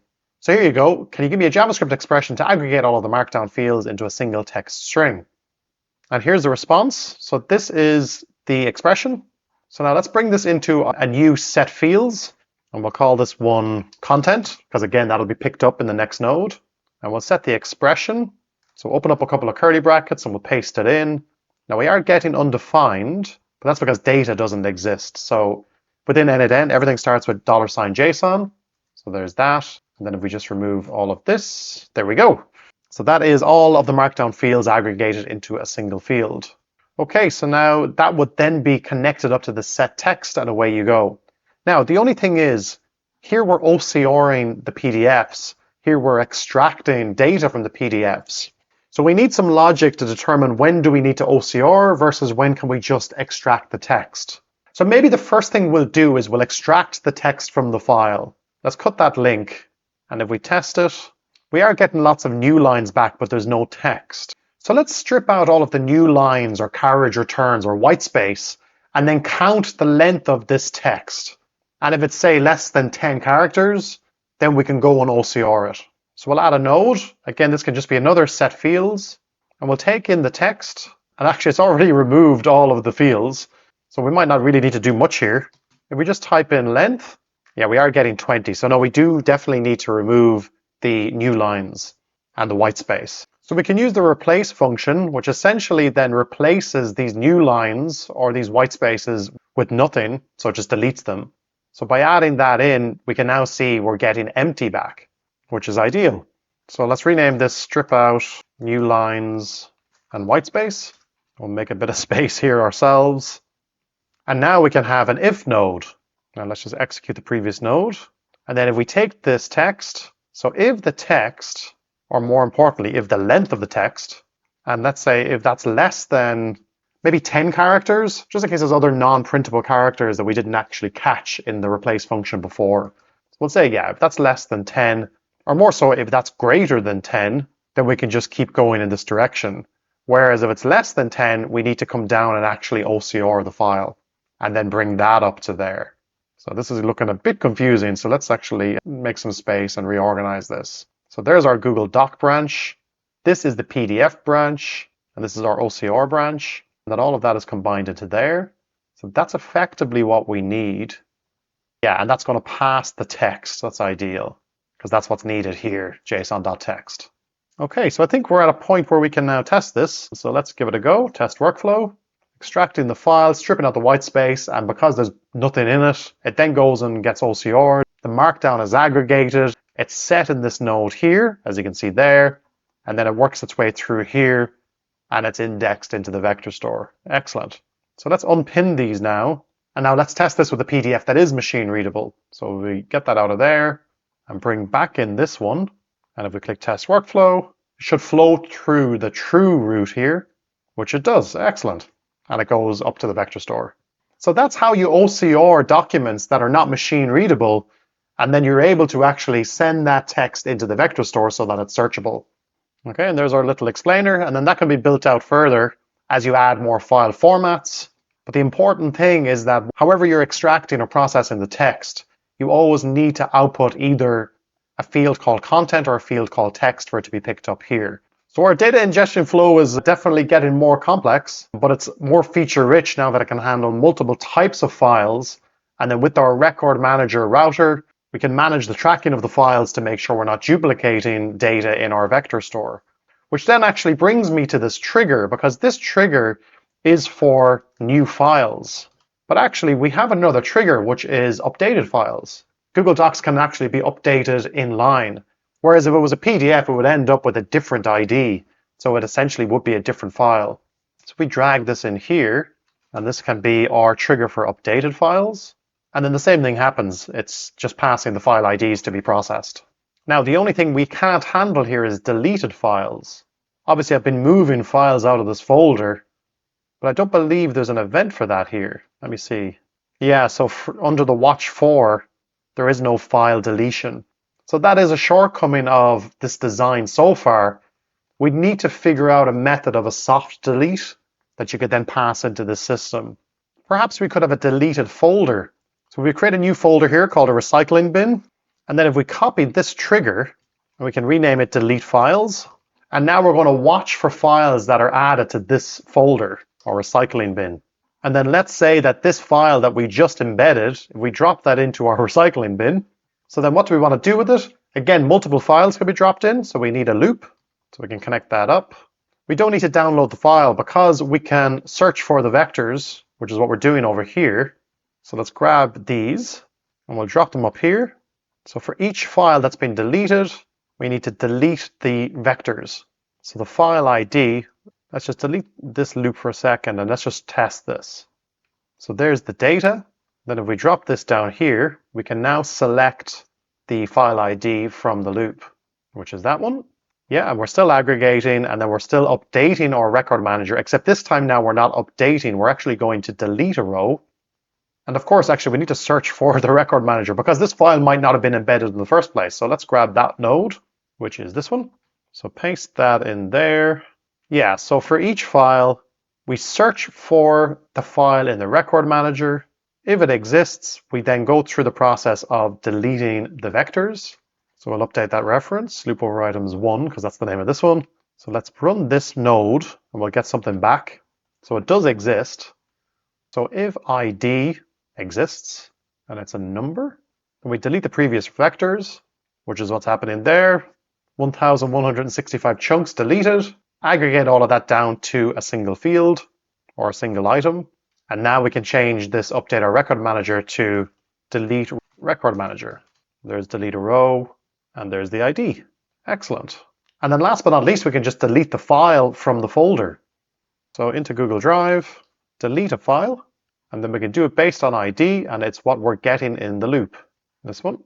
And then after the file is deleted, we can then go back to the loop and move on to the next file. And so any files that are added to this recycling bin, if they're not already in the record manager and they're not upserted to the vector store, we can probably just delete them from the Google Drive as well. So maybe actually here we just bring that down to there and that's it. So let's look at our recycling bin. We have this one file.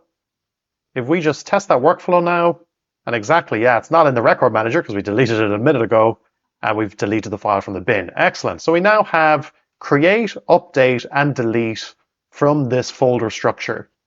So we're looking at now a pretty resilient kind of RAG pipeline where we can properly manage our vector store. So that's great. Dropping files into a folder, like what we've done here with Google Drive, is one of the main ways of loading documents into a vector store. The other way is through web scraping. So in this lesson, we're going to use FireCrawl.dev to crawl and scrape the Formula One website. We'll adapt the existing ingestion workflow here so that it works for both web scraping as well as document uploads. So for this, you will need an account on FireCrawl.dev. And I said Formula One, it's actually the FIA's website we need to crawl, which is here.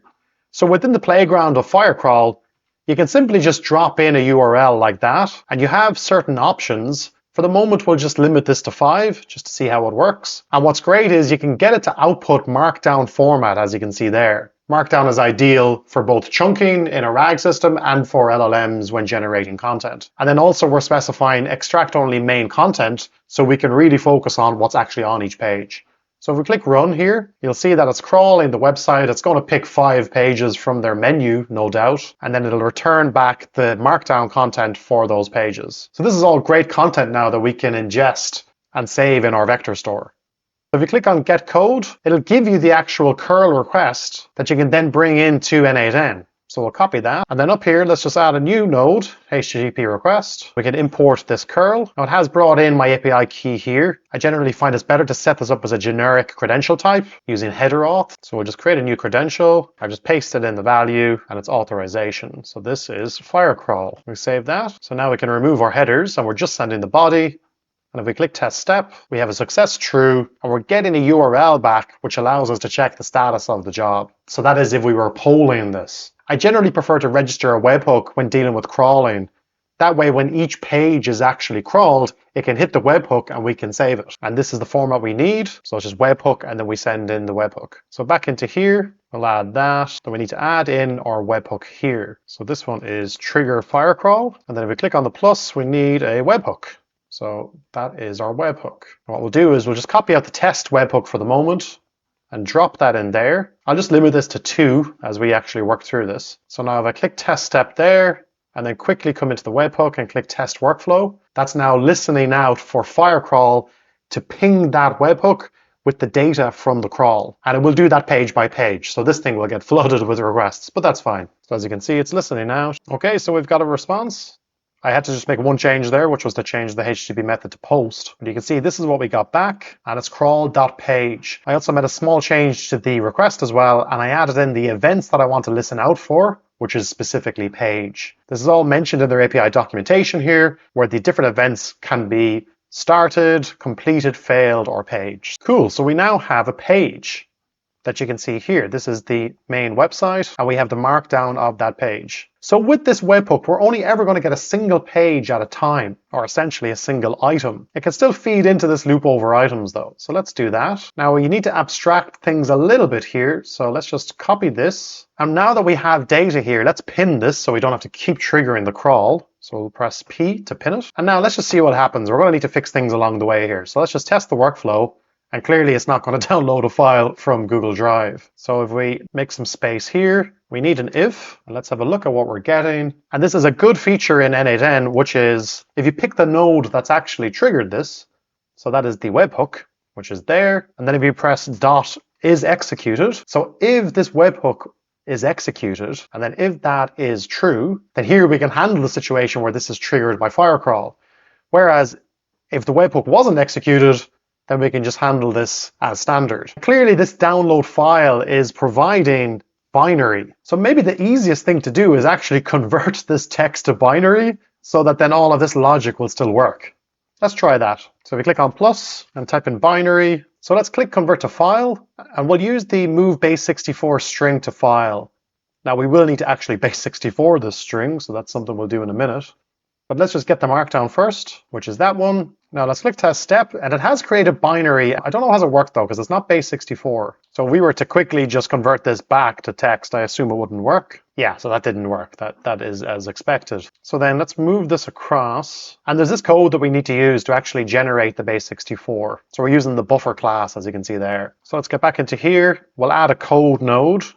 And we'll just make some space here and just paste this in. A couple of small changes to this. So item.json, dot encoded message, and then equals buffer. That's throwing an error, but I think that's just TypeScript.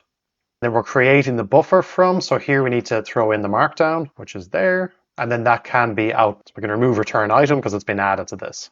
Let's test it. And yeah, that seems to have worked. Yeah, there's our encoded message at the bottom. So this is the base64 of that markdown that you see there. Let's rename this base64 the markdown, convert to binary, and here we can choose its encoded message. Okay, click test step. That has generated this. So now actually let's run this and see, can we extract it properly? Which we can, that's excellent. And now we don't really need that because we can just hook it up here, and then all of this logic can take over.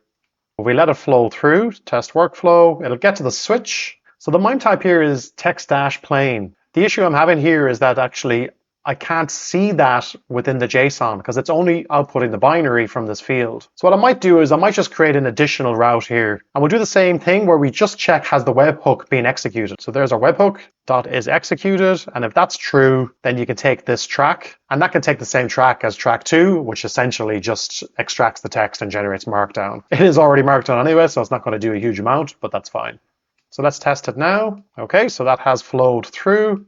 And if we look at set text, excellent, we have all of that. We've generated the hash, which is brilliant. And let's test the hash now. So it's A7305. So if we test that again, are we getting the same hash? Yes, we are indeed. So that's a good sanity check just to make sure everything is working. So we just need to go through our logic now and see where we might have issues. So that's okay, that's producing what is expected. The generate hash is clearly working. Search record manager is showing an error here, which makes sense because the loop over items hasn't actually been executed because we have a new trigger. So maybe then within our search record manager, we just need to make it a little bit more general. So instead of having a Google Drive file ID, we just need an ID. It could be a web address or a URL, or it could be a Google Drive file ID. So let's come into Supabase. We'll go into our record manager. Let's edit the column here. We'll just call this a doc ID because documents could be anything. And we'll save. And then back in here to our search record manager. And if we just reload this table, we now can choose doc ID. And then here we need to put in a document ID.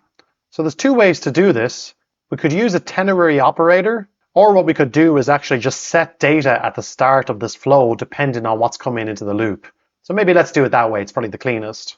We'll set fields, and here we're going to call this set data. So we'll have a generic doc ID, and then this can be a JavaScript expression, which is either the URL of the web page that was scraped, which I believe is that one there. So it's either that or, so double pipe.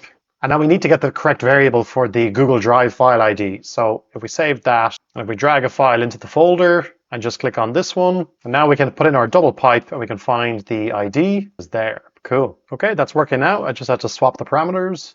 We click on new files again, we now have our URL. Excellent. So let's keep going down this webhook track. So yeah, we're hitting an error here, and that's actually because I've added this node in between. So the data is not flowing through all the way, it's stopping here. So if we just double click into this, I just need to find my markdown again and we'll just drag it back in. So this is the correct term. Okay, if we test that again, that now works again. All right. So there's always a little bit of tidy up when you're adding additional triggers into n8n workflows, because you might need to abstract some of the variables and you'll hit errors like that, and there's remappings required. So let's test it again, and it's now correctly going through here, all the way down to here, and we're hitting the same error again. So that's fine. And now if we come back into our search record manager, we can now reference this new item that we created at the very start, which is our set data, or doc ID. So then let's go into the switch. So let's save and run it again now. So our switch is empty, and that's why it's coming down here, and it's trying to create a record, but of course this now has changed, so we'll change that to doc ID, and we need to update this now to the doc ID that we created. So there's doc ID, and the hash is still fine. Test it again. So now it has correctly created that record, and let's see what this one is.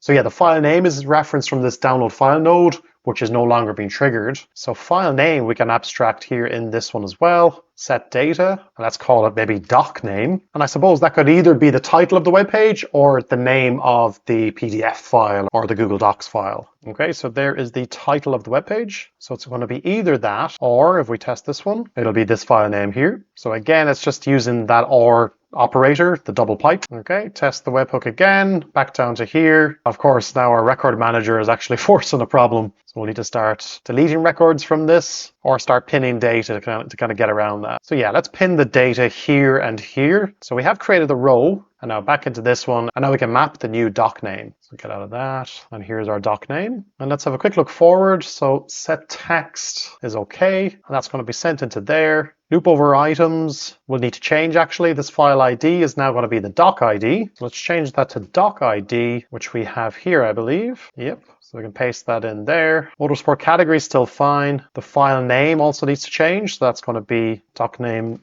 as the variable. File summary is okay as well. Okay, I think we are good to go. So test it end to end. Excellent, it's created the metadata now, and it's embedding everything. Now what we should do is also create a new metadata field, which is document type. And just in case we end up creating other triggers, let's set this here as a variable. So we'll do doc type. And for this one, we'll use a ternary operator. So we'll say, if webhook is executed, then we're going to set this to web page. Otherwise, we're going to set this to file. So this will be useful information for both our agent or a re-ranking algorithm that we use to determine which chunks are actually the best to use. Okay, so we now have that doc type.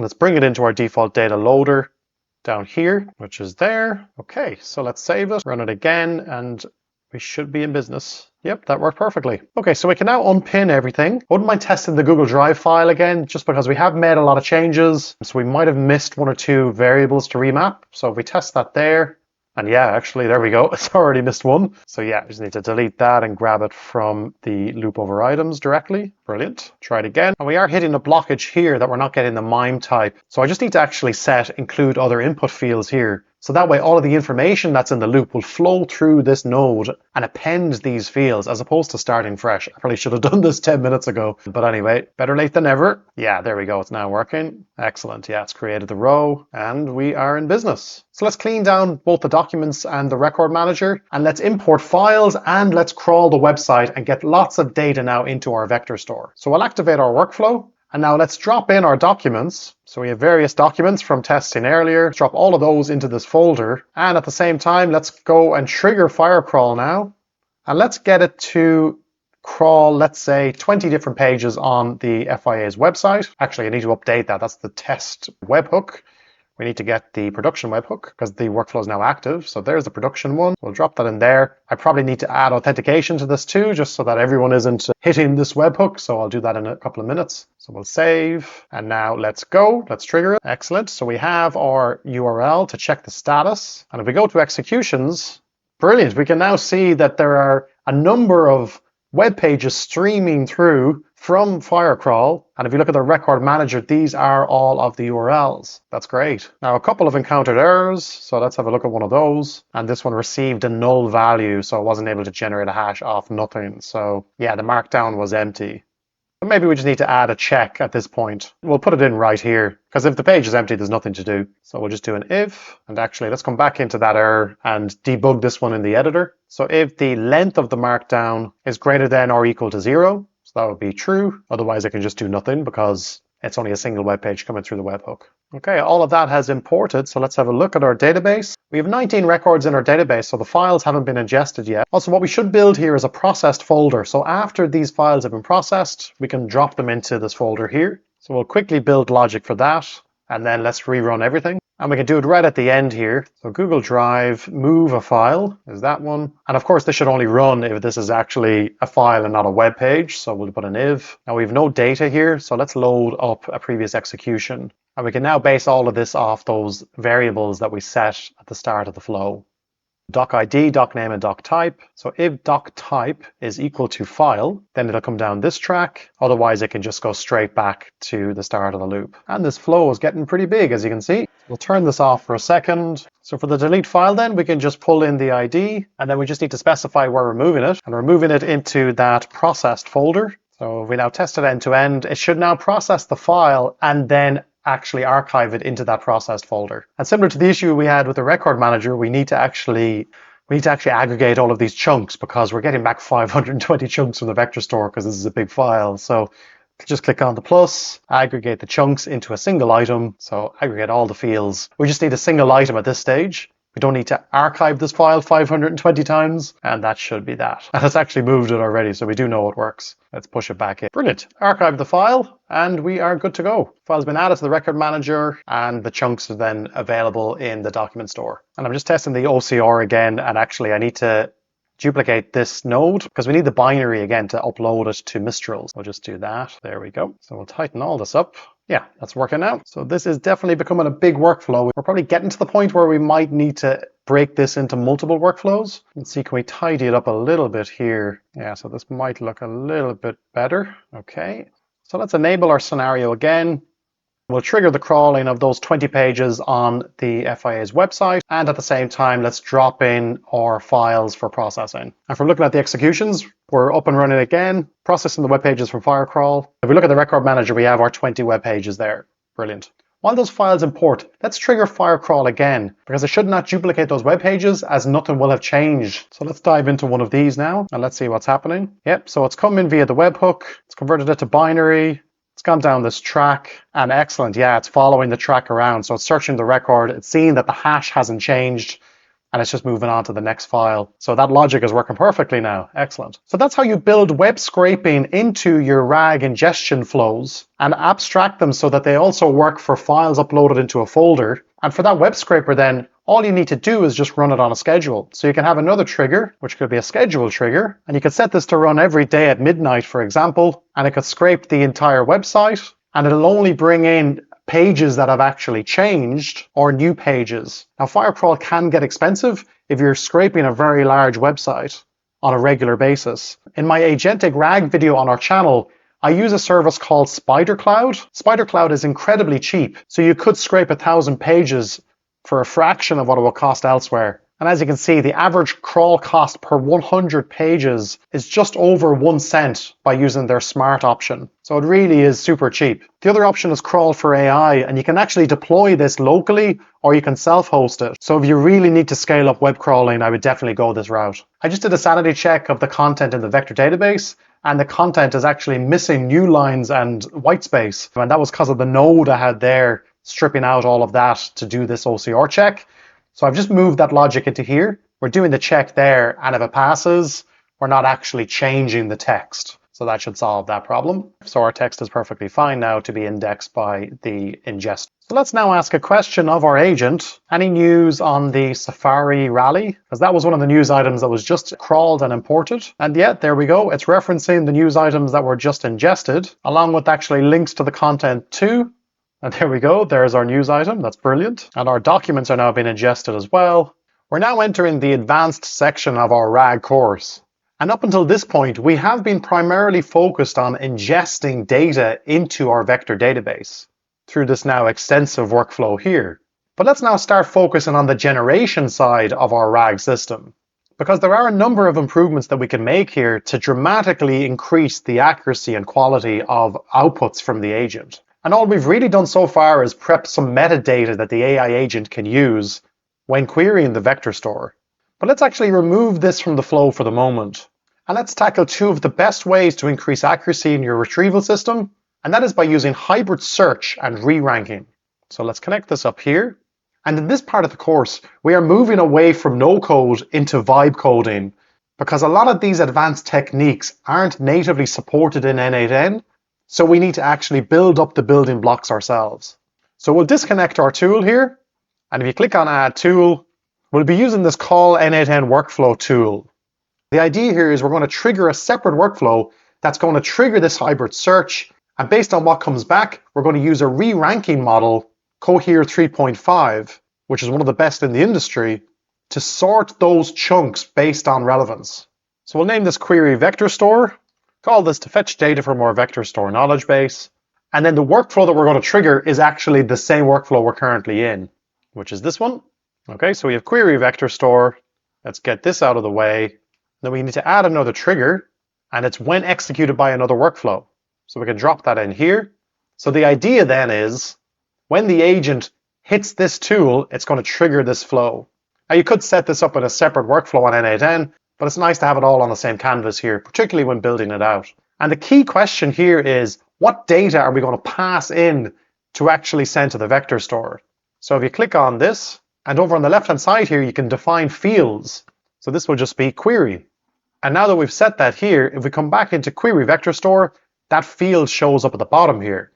And then we can just click this button and let the model define how to inject data into that parameter. So in other words, the AI agent is going to formulate the query and send it into the sub workflow. So this is pretty much what was happening here with the Supabase vector store, because there could be quite a long natural language sentence being sent in by the user, and the AI agent was rewriting that query and sending it into Supabase. So it's kind of the same idea. And while we're building this up, let's just load some dummy data into this. So if we click test workflow, for example, you'll see that the query comes back as null. So if you click the edit icon, we can just edit this data. What is the plank assembly? And if we save that, then that data is pinned. So if we click test workflow again, you now have that custom text in that query. Otherwise, while building this, we would need to keep engaging the agent to trigger the tool to trigger the workflow. So it's just a lot easier by pinning the data there. So we're going to start off with hybrid search. And within n8n, if you click plus and then go to AI, other AI nodes at the bottom, and then miscellaneous, there is actually a LangChain code node that you can use. So n8n's AI features are built on LangChain, but not all of the LangChain features are actually supported by the native nodes in n8n. So if you wanted to interact with other elements of the LangChain framework, you could use this code node. For this hybrid search functionality, I actually went a different route. I didn't use this code node because Supabase actually have documentation on how to implement hybrid search, and it looks pretty straightforward with most of the logic actually happening on the Supabase side. So our workflow here should be pretty clean in the sense that it should just be triggering different Supabase functions to actually trigger the hybrid search. And if you don't know what hybrid search is, it's all documented here on this page. So essentially, hybrid search is combining full text search, which is searching by keywords, with semantic search, which is what we've been doing to date with vectors. And it uses the example here of how sometimes a single search method doesn't quite capture what a user is really looking for. So the example is if someone searches for Italian recipes with tomato sauce, a keyword search would return you results that mention the word Italian or recipes or tomato sauce, but it might miss out on dishes that are semantically relevant, like pasta sauce or marinara. And while a vector search will provide you those results because they are similar in meaning to the actual query, they might also give you other results that are contextually related, but they're not exactly what the user is looking for, like Mexican salsa recipes. So in a lot of use cases, it's actually worth running both keyword search and semantic search, and then combining the results of both of those searches to provide a better result set that you can send to your agent. So the act of combining the results from your keyword search and your semantic search is called reciprocal ranked fusion. And this is a simple algorithm that provides weightings to the different results to create a combined list. So this document provides step-by-step guidance on how to actually set this up in Supabase. So you're creating your documents table, similar to what we did before, and then you create this hybrid search function, which carries out these independent searches and then combines those lists using that reciprocal rank function. And then with that function set up in Supabase, we then just need to hit it via API, and to do that, we're going to use a Supabase edge function. And it gives a sample of the edge function here as well. Now the catch here is that when we initially set up our vector database on Supabase, we used this quick start for LangChain. You can see that it's providing us a template where it actually creates the tables and this match documents function. And this template includes things like the metadata field, which is obviously something we want to use with our vector store. That metadata field isn't actually available in the create table here. So if we were to just blindly follow the instructions on this page, we wouldn't be able to use metadata.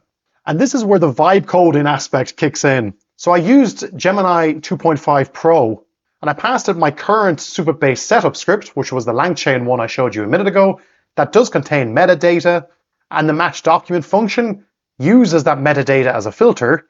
And I asked it to add hybrid search to this query, and then I provided it the link to that documentation. And then I had an extended back and forth with Gemini 2.5 Pro, where it actually outputted various versions of the code for me to use. And this is the SQL script that we landed on. So you can do the same thing yourself. I didn't handwrite this. We will make this available within the course in our community.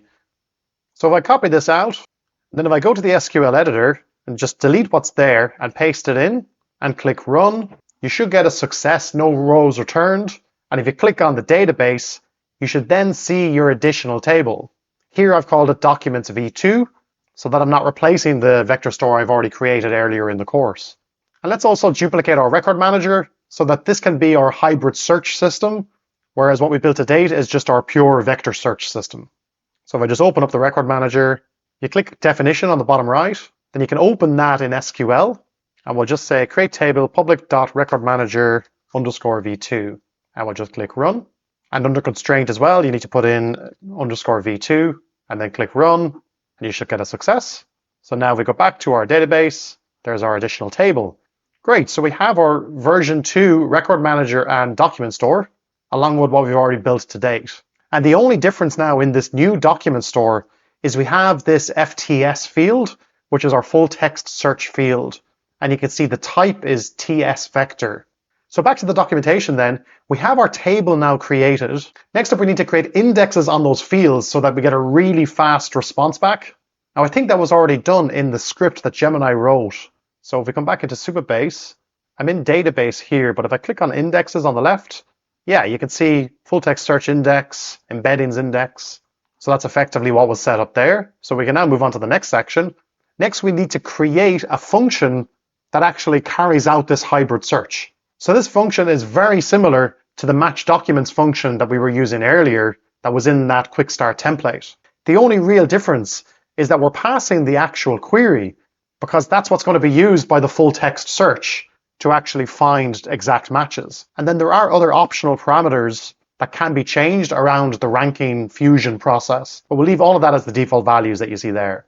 So instead of copying this in, back to Gemini, and let's fetch our updated hybrid search function that takes metadata into account. And after a bit of a back and forth, this was the hybrid search function that I landed on.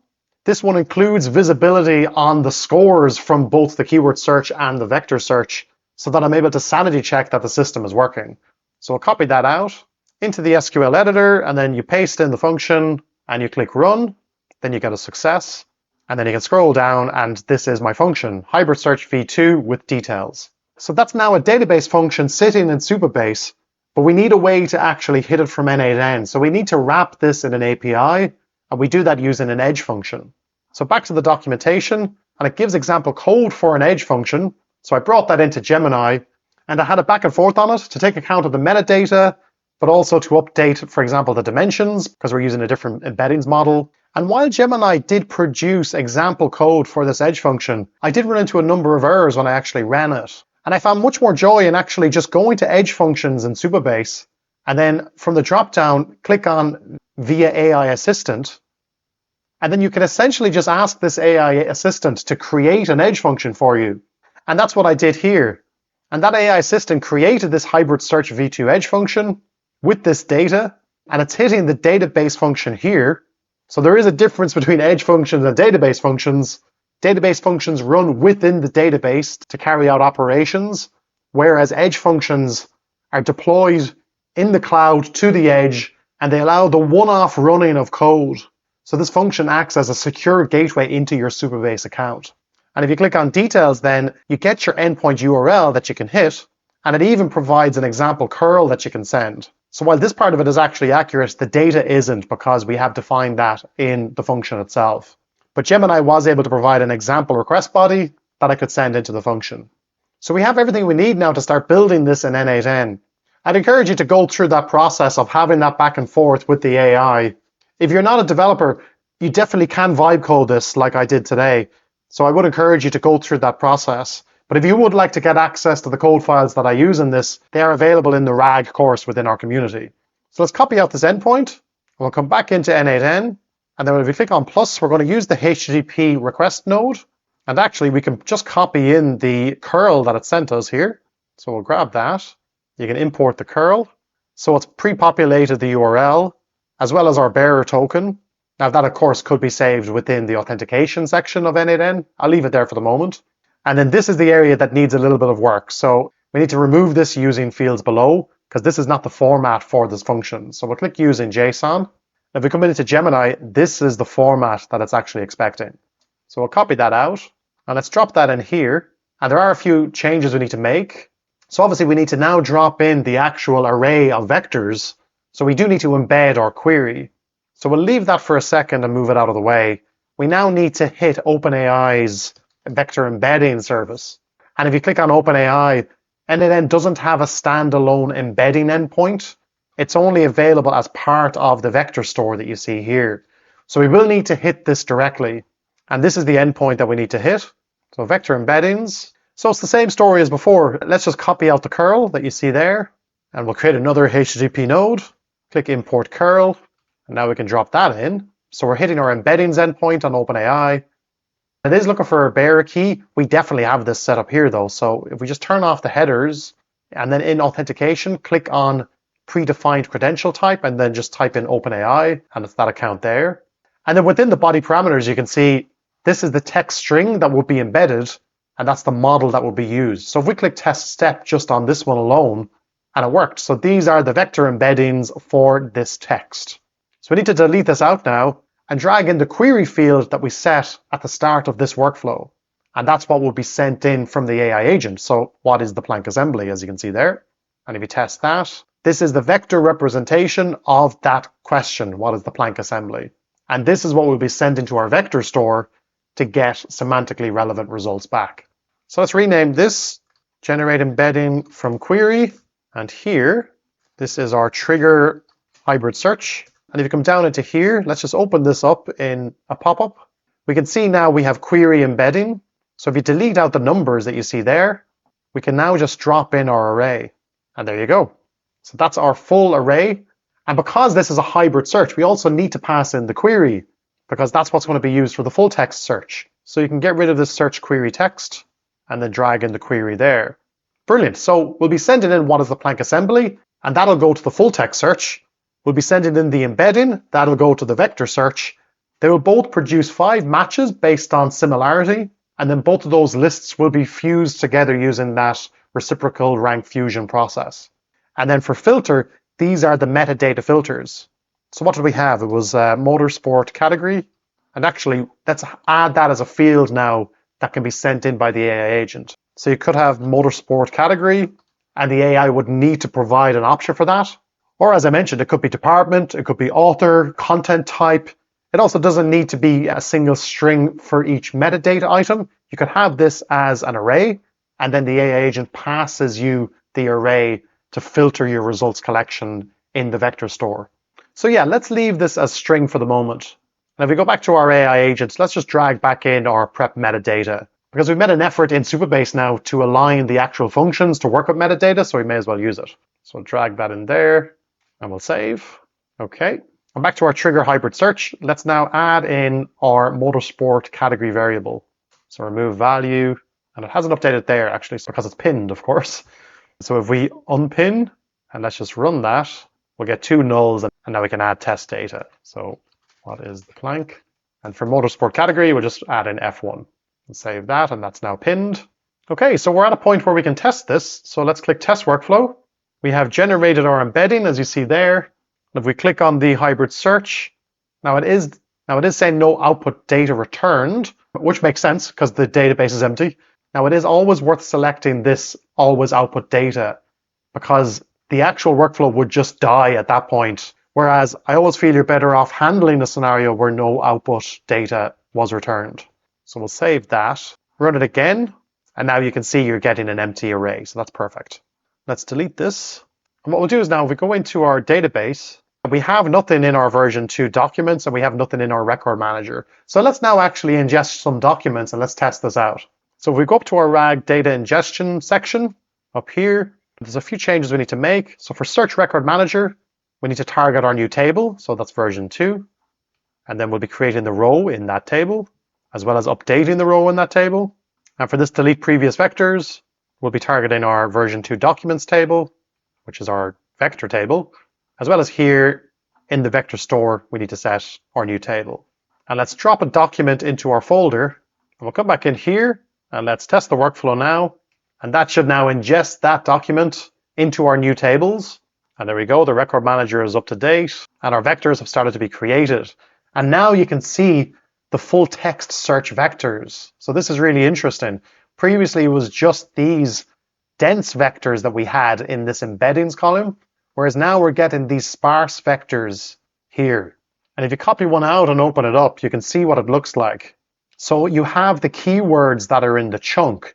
It's stripped out all of the padding words like the or a or there, and it's only bringing in keywords that might be useful in a direct search. This is the real power of direct search, is that if there was a very technical term in the chunk, it would actually be listed here, and you're more likely to get a much better result, which we're going to see in a couple of minutes.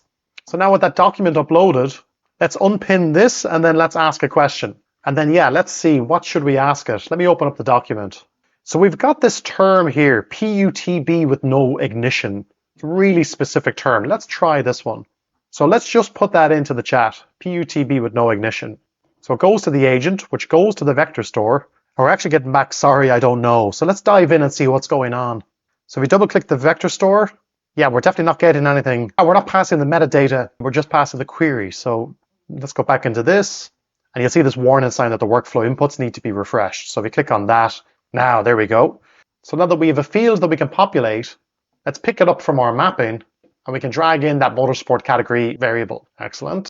And let's ask it again. F1 PUTB with no ignition. Still not getting anything.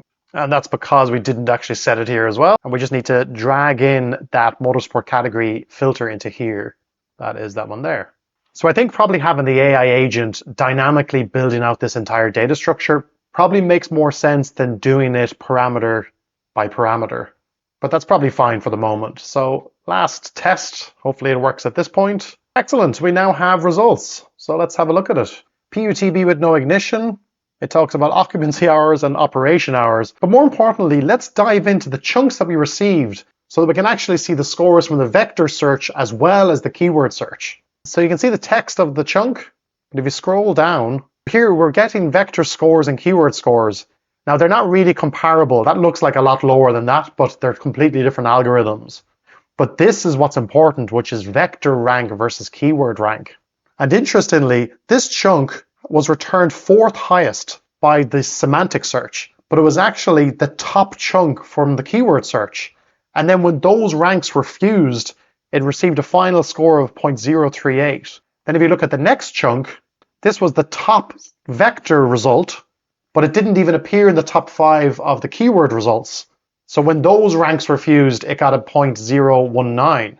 So then it was second, and so on. The third chunk was actually second in the vector results. The fourth chunk wasn't in the vector results, but it was in the keyword results. So this kind of fusion of two different lists is really interesting, I think. And actually, let's compare this now to a traditional vector search that doesn't use keyword matching. So off camera, I just created this node. This is our Supabase vector search. And for this, I just deployed a different edge function, which is only using our embeddings. So now actually, if we line this up here, save that, and let's just load up this execution. So we'll copy this into the editor. So the query is PUTB with no ignition. F1 is the category. And if we get rid of our chat and just run this, it's going to generate embeddings for the query, and it's going to hit both searches. And it is fascinating. So if you jump into the Supabase vector search, for this exact term, PUTB with no ignition, if we search the output, only one of the 5 chunks has that term. Whereas with the hybrid search, 2 of the 5 have that term. So the hybrid search has definitely returned more accurate results, which can only produce a more accurate answer from the AI. So I hope that wasn't too confusing. It's kind of complex to go through it, particularly when you're vibe coding the Supabase edge functions and database functions. But next up, let's use another popular technique, which is called reranking. And what reranking does is it takes these chunks that are returned from a search system, be it a hybrid search or just a vector search, and it sends it into a model to order them by relevance. And this is interesting because with a typical search, it's not actually ordered by relevance, it's ordered by similarity. And in this case here, cosine similarity is the algorithm used. Whereas when you're ordering by relevance, you're actually feeding the information into a neural net, and you get a much smarter ordering of the items based on the query that was asked. And the most popular re-ranking cross-encoder model out there is from Cohere, who have their 3.5 re-ranker that we're going to be integrating with now. So you go to Cohere and you create an account, and once you sign in, you'll land in their dashboard. And 2 things you'll need to do. You'll need to generate API keys, and you'll need to go to the docs and click on re-rank at the bottom. We're going to be hitting this endpoint. So as we've done before, you can copy out this curl. And now let's bring it in here. So we'll click on the plus, and we're going to add another HTTP request node, and we'll import the curl again. So that's the endpoint that we're hitting. We need to pass authorization. So this is where you need the API key. That's pasted in there. I've dropped in the key. And now if we look at the body, you can see what's going on. So we're indicating which model we want to integrate with. We need to pass the query because that's the context that it needs to make its determination on what's relevant or not. We need to pass in the number of results we want. So let's say 5 for the moment. And then you need to pass in an array of strings or an array of chunks. So to do that then, let's move this aside, and we need to create a new node. Because actually, if we load up the data here, you'll see that we're getting 5 items back, which isn't going to work. We need a single item, number 1. And then also we need it to be an array of chunks. So we could add in an aggregator here, and then we could add in another node to strip out a lot of what's in these items so that they're just strings. It might just be easier though just to do it as part of a code node. So let's do that. We're now vibe coding, so let's go all in on our vibe coding. So Gemini has created this JavaScript code that I've tested, and all it's doing is it's grabbing the content from each of the items that come back from the hybrid search, and it's dropping them into an array. So we click test step. You can see that's what we're getting there. That's the second chunk. That's the third chunk. Brilliant. So now into this node, and let's rename this re-rank with Cohere 3.5. If we double click this, and we'll set the JSON to expression because we now need to dynamically populate this. So firstly, the query is coming from the first node, which is there. And actually we are getting an error. And actually we're getting an error here, but I think that's okay. That'll be solved once the code node runs. But for documents, let's delete out all these documents, and we can just drop in our array here. And you can see we don't have quotation marks, so you need to use the JSON stringify function, and you can wrap json.documents, and there we go. And actually we can get rid of these square brackets as well. Okay, so let's test that out. And let's pin these because we don't need to keep generating embeddings and triggering the Supabase hybrid search. And we can unhook our vector search as well. Okay, let's test it. We've hit an error, but that's okay. And it hasn't actually fixed this. So let's just put in dot first. Excellent. So there is our results. And wow, it really is actually shuffling that list. So what you're looking at here, the index here refers to the chunk that we sent in. So it's saying that the first chunk we sent in is actually the most relevant. So the hybrid search got that right. But it's actually saying the second chunk should be fourth and the third chunk should be fifth. And it's provided relevant scores on all of those. So it really has analyzed and modified the ordering here. So this is really useful if you're actually returning lots of chunks. Let's say you're returning 20 or 30 chunks. You could send all of those into Cohere and only get it to output the top 5. And that way then you're not sending lots of noise and irrelevant text into the LLM, which may then go off track and hallucinate an answer. So you can keep it on track with the most relevant chunks using this type of system. So now we just need to reorder our documents array here on the left based off this new ordering that we have on the right. And again, let's vibe code it. And here's the script. And if we click test step, and here we go, these are our sorted documents. So now the fourth chunk is second, the fifth chunk is third, and you can verify that by what you see here. And now we can simply just end the workflow here because this will then return to the AI agent to actually generate the text. So this is return reordered items. And now let's remove all of these pins. We can save it. And then back to our agent. And we'll ask about the PTUB with no ignition. And there is our answer, which definitely looks like a more comprehensive answer than anything that we've got to date. Now, of course, you could play around with the chunk sizes. You could get 10 chunks or 20 chunks and then re-rank them to a smaller amount. So this is really the subjective part of evaluating RAG agents. You need to use your own documents that you're quite familiar with, because you'll be able to spot when it is kind of hallucinating or where it's not given a fully comprehensive answer. Okay, so that's our hybrid search and our re-ranking model. Next up, let's look at improving our RAG system even further with contextual embeddings. So if we look at the chunks that we have saved in our vector database, I think this is a good example of a chunk which kind of lacks context. It's starting what appears to be in the middle of a sentence. It's got an array of random enough numbers. There's a couple of terms thrown in, but it really isn't that obvious what this chunk is about. And this is the real limitation of RAG systems. The chunks are created independently of each other. So if the previous chunk to this was actually setting the scene or defining some of these terms or these features, that chunk might not be retrieved and then the agent wouldn't have visibility of it. So that's definitely going to hurt the actual accuracy of what the RAG agent is generating. So by contextualizing the chunks, what we're doing is we're adding in a section at the top of each chunk to set the scene for the chunk. So this was popularized by Anthropic in their contextual retrieval paper from September last year. I've created an entire video on this on our channel, and this workflow that you see here is available in our community, which is contextual retrieval with context caching. And here we're using Gemini to actually generate these chunks or these snippets that are added to the start of each segment.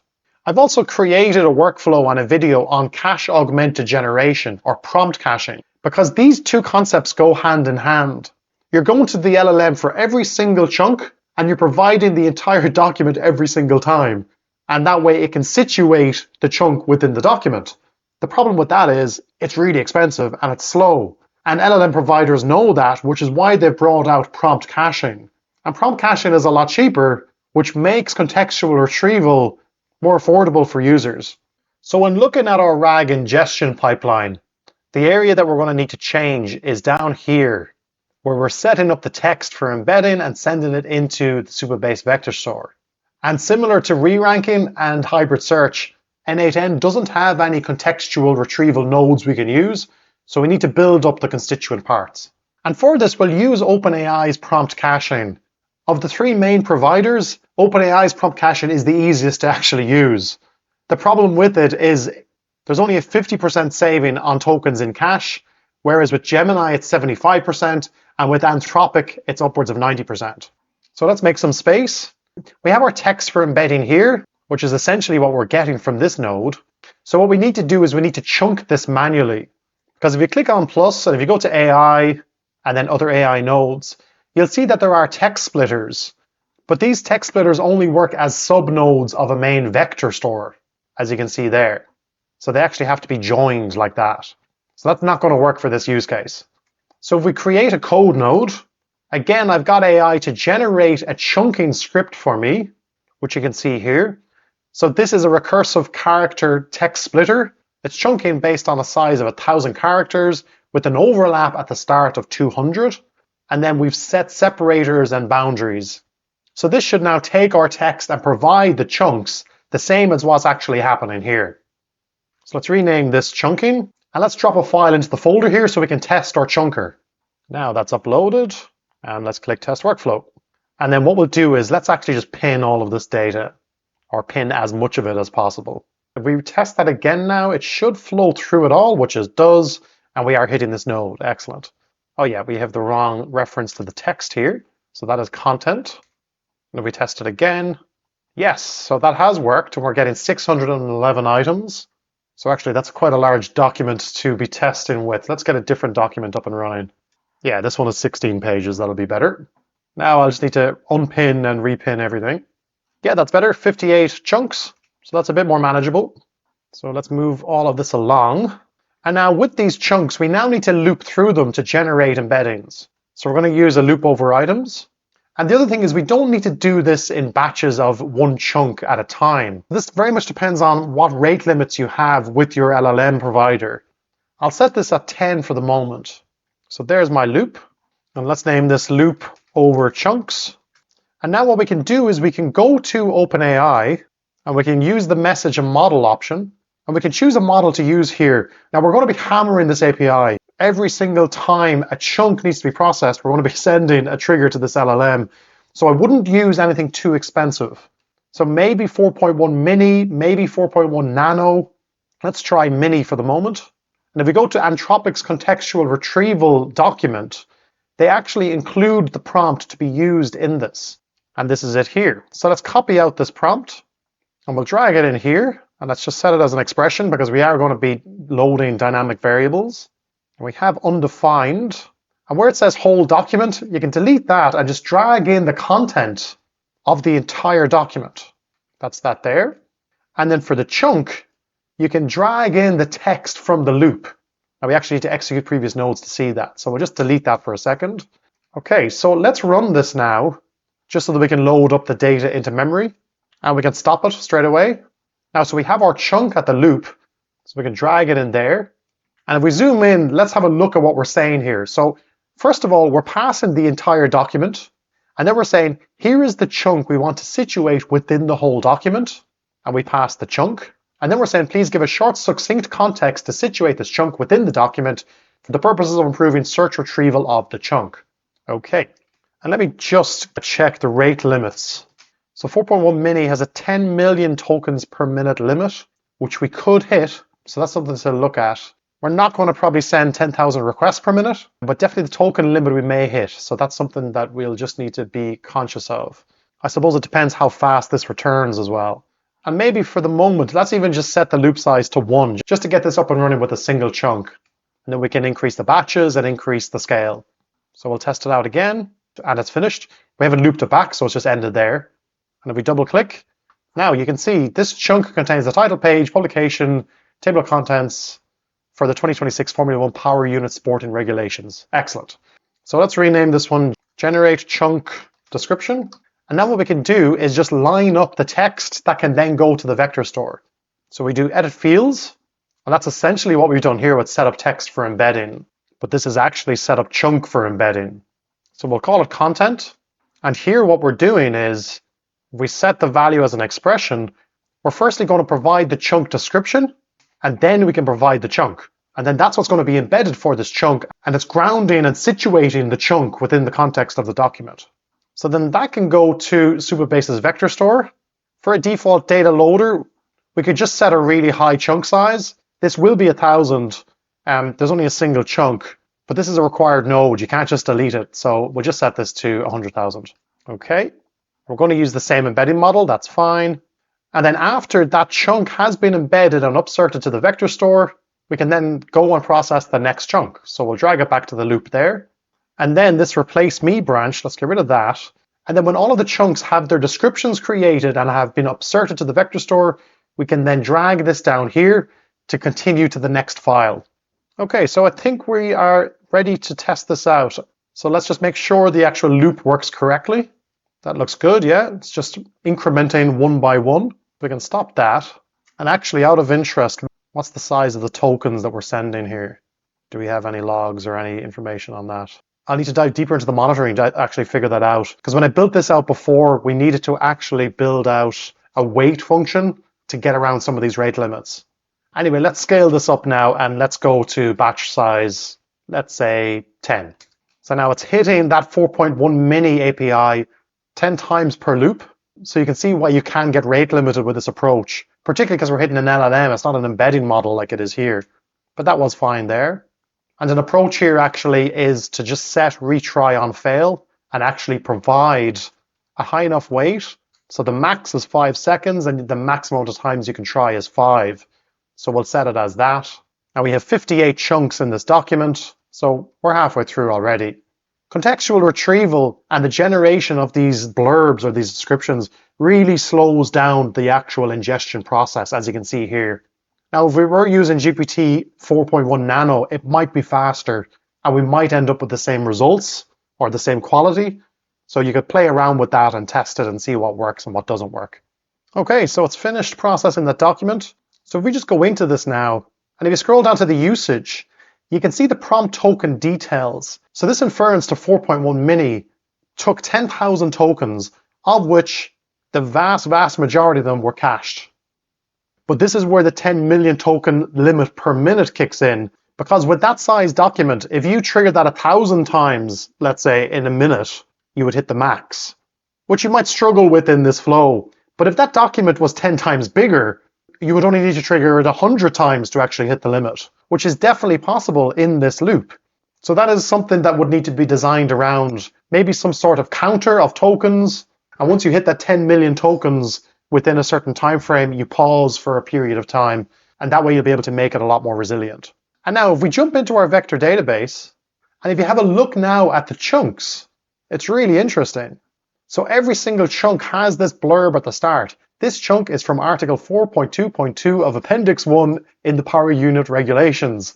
And it talks about the specific area of that subsection and what it's all about. So this is incredible grounding of the chunks. And it just means that you're not really losing much context now by chunking. And based on the benchmarking that Anthropic carried out, by using this approach, along with using re-ranking, which is what we're doing here, and with using hybrid search, which is what we're doing here, it reduced the error rate or the failed retrievals down to 1.9% compared to standard embeddings, which had an error rate closer to 6%. So I'm now running the full file import end to end. I've increased the batch size to 50 just to see how it handles it. Yeah, that seemed to perform okay. These are obviously pretty hardened APIs with OpenAI. I do find Anthropic's APIs can be a little bit hit and miss. They tend to go overloaded quite a lot. Okay, it's archiving the file.